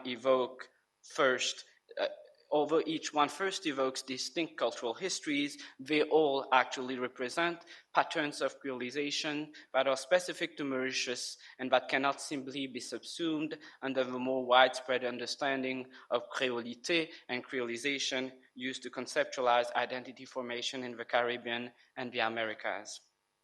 Mauritian poet Kaltura Bali has applauded UNESCO's recognition of the entangled histories of Indians and Africans in his native island, noting that it has enormous symbolic value and provides a concrete means of going beyond the ideologies of ethnic particularism and communalism. Now, ethnic particularism and communalism are indeed also very much part of the Mauritian cultural landscape and its model of diversity, which is that of a rainbow nation. In other words, behind the very successful image of a multicultural and multi-ethnic republic, which the island has strived to build for itself, the complex dynamic of this intimate contact between Africans and South Asians, slaves and indentured servants on the island over extended historical periods, also brings to the fore the many challenges relating to diversity and multiculturalism, which numerous post-colonial nations have to face as they strive to maintain peace, democracy, and human rights, while also addressing the racial, cultural, political, and socio-economic divides inherited from colonialism. Indeed, because of such divides, the history of contact between Africans and South Asians, as well as their descendants in Mauritius, simultaneously generates stories of solidarity and mistrust, camaraderie and suspicion, compassion and hegemony, that foreground the ongoing tension between creolization and encounter on the one hand, and ethnic particularism and the compartmentalization of memories on the other. As such, while the country duly prides itself for being one of the most peaceful states in the region, one might still recall the bagarre raciale leading to independence in 1967 and the riots in 1999, 2 violent episodes that opposed Afro-Creoles and Hindus in Mauritius and that had shaken the stability of the country.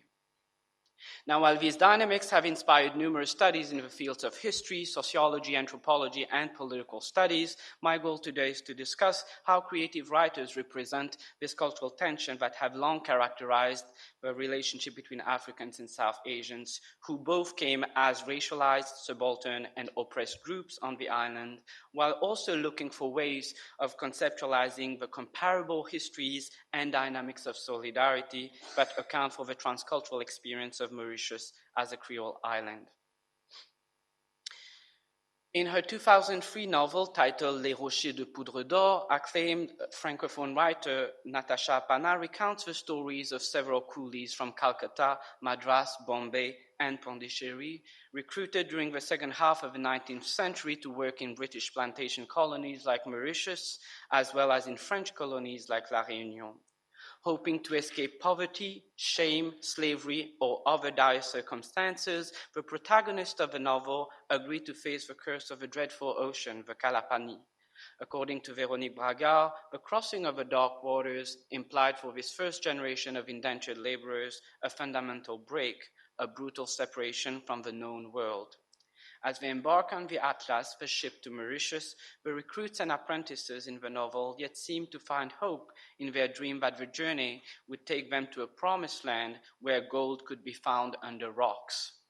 However, in the text, what happens during the crossing only foretells the cruel and dehumanizing conditions awaiting the Indian indentured in Mauritius. Now, we know that the histories of slavery and indenture directly correlate in the Indian Ocean world, as they do in the Atlantic Ocean. We know that following the deportation of millions of Africans between the 15th and the 19th century, millions of Indians and Chinese and hundreds of thousands of Malagasy Africans, as well as Vietnamese, Malaysians, and Kanaks, were transported from one European colony to the other until the middle of the 20th century. And this movement of Asian peoples to places and islands of the Caribbean and the Indian Ocean, of course, further complicated racial, socio-political, and cultural relations, constituting an indisputable turning point in the socio-cultural development of these countries. With that in mind, it is worth noting that in Appana's novel, once they reach Mauritius, the story of the indentured laborers rapidly crosses paths with that of former slaves. For example, one of the Indian recruits, a young boy named Badri, enrolls for Mauritius with the hope of making enough money to repay his debts and the debts of his family. Exhausted from his work and mistreated by his French master, the boy decides to escape after a few days. Yet, as he maroons away from the plantation, very much like the enslaved people before him, Badri ironically finds refuge in a village inhabited by former slaves. Now, his subsequent encounter with this community provides an interesting perspective on my argument regarding the overlapping of transcultural solidarities and ethnic particularism as an element of this tension that characterized the relationship between African and Asian diasporas in Mauritius. Indeed, as he tries to escape the plantation by hiding in the woods, Badri runs into three Habshi, that is, free men from African origins who happen to be hunting around for food. In the beginning, the young boy is afraid of the Habshi because he thinks of them as cannibals. Now, of course, the character's prejudice vis-à-vis the Habshi recalls tropes of violence, animality, and barbarism typically associated with communities of maroons and runaway slaves since the time of slavery. Yet as they take the young boy further into the forest, the Habshi decide not to take him back to his master. Instead, they welcome him in their community for a night into their camp, a village of former slaves, and provide him with food and shelter. Now, pointing to the fact that colonial violence has historically brought together the histories of slavery and indenture, this episode, of course, foregrounds practices of relation and solidarities between dispossessed subjects and diasporic communities. Yet, far from romanticizing such encounters, Appana's novel also underscores the fear, the tension, and mistrust that also characterize the relationship between the indentured laborer and the formerly enslaved. Indeed, as the old Habshi reminds the young boy that, I quote, "we black people were in your place 40 years ago," he further alludes to the complete lack of freedom of former slaves compared to indentured servants. And I quote again, "You idiot, we had no contract."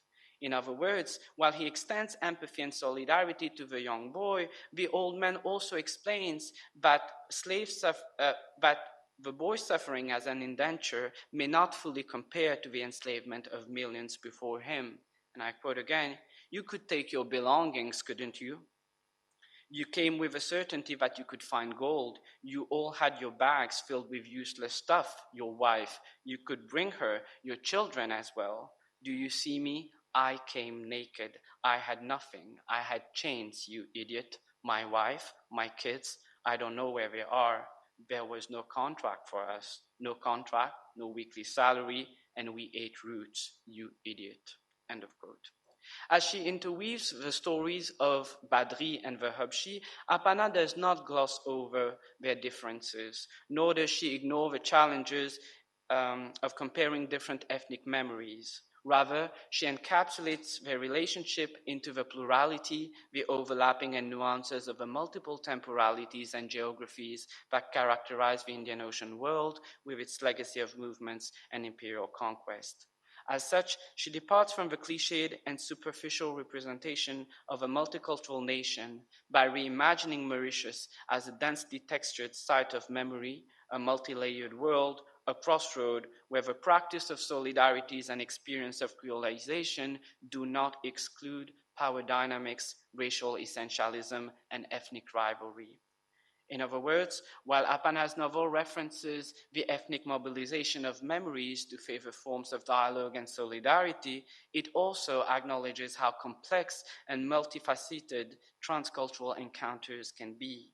By engaging with comparative history and what Michael Rothberg calls multidirectional memory, the author draws images of solidarity between peoples formerly subjugated by Western imperialism, but not in a way that romanticizes this solidarity. Instead, she foregrounds a rhetoric of a new humanism, which I would argue is critical for understanding the particular dynamics of creolization in that part of the world. Thank you.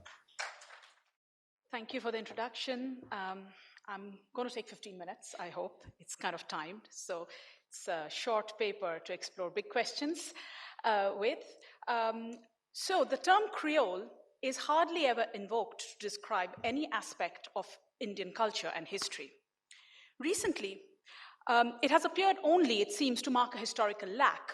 In a brief essay, historian Claude Markowitz points to the early demise of Creole India, that's his phrase, under the policies of the Marquis of Cornwallis in British Bengal. Yet one wants to ask, was there only one single Creole India located in Bengal, foreclosed by Cornwallis?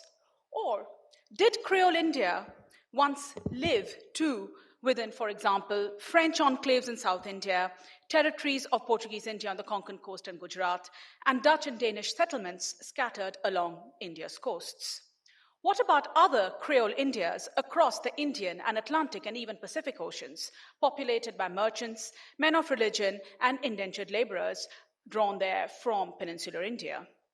So did all these versions of Creole India indeed die, to cite Markowitz again, or do they live on, for example, through cultural memory? Who remembers them and why? How do contemporary mobilizations of Creolized pasts impact narratives of Indian and global modernity? So these questions arise from my new research project, Island Indias and Creole Indias, which I'm sort of undertaking with a group of former students and postdocs, and one of whom is also here presenting tomorrow, Dr. Aisha Seal. And what the project wants to do is mesh theories of creolization with memory studies and the historiography of European expansionism and colonialism in India. One of my aims is to link up what we may call Indian Ocean circularities with circumatlantic flows so as to produce this heuristic frame that I term transoceanic creolization. And my presentation today showcases the project and its methods through the writings of Franco-Tamil author Ari Gautier, resident now in Oslo. His life crossing Pondicherry, Madagascar, and Europe, and his language that crosses French with Tamil, exemplify the persistence of Creole Indias through transoceanic circularities and their validation through the memorializing function of literary endeavor. Although my talk's title mentions his novels in plural, in the interest of time, I will focus only on one, Le Tinai, which was written and published in 2017. So it's quite a bijou kind of a paper. It's only 15 minutes. I'm just going to point out a few literary techniques that he uses in the paper, so in the novel, and draw out some broader implications from there. So what is Le Tinai of the novel's title, which we encounter already at the close of its prologue? I quote my translation. In defiance of time, the Tinai had managed to keep the mystery of temporality. Dusty memories trapped in the crevices of the wall of the old Tinai escaped like sylphs relieved of a long dreamed of freedom. So this word, its masculine definite article le, pertains to French grammar, but it is not to be found in any French language lexicon because Tinai is a Tamil noun. I quote from one of the Tamil dictionaries I've consulted, a raised platform or veranda in a house with multiple uses for family members, other villagers, as well as strangers or travelers. Unquote. So it is as a feature then of domestic vernacular architecture that Gautier uses Tinai, not merely as a key site for for the narrative action, but as an organizing principle. Its privileged position is announced by both the book's title and its cover photo, which you see here. Gautier's Tinai, however, is not a generic Tamil Tinai. It is a Pondicherry Tinai. It is a distinct architectural element of a Pondicherry Franco-Tamil home. The cover photo is of a house still standing on the town's Canteen Street that draws a line between the historic White Town, the so-called French Quarter, and the Black Town, where Indians lived, and whose difference you can still see calibrated in the architecture today. And there's a lot of heritage restoration and so on, that's another story. However, just as these demarcations, White Town, Black Town, were in actuality blurred during the heydays of French rule, so too is the Tinai of Pondicherry houses that inspire Gautier, the product of cross-cultural transfusion, negotiation, compromise, and unpredictable innovation. For this reason, it is inscribed textually as Le Tinai, a word that both sounds Tamil and behaves French. These historical processes, I repeat, cross-cultural transfusion, negotiation, compromise, unpredictable innovation. These processes, which the neologism itself encodes, is what I sum up as creolized.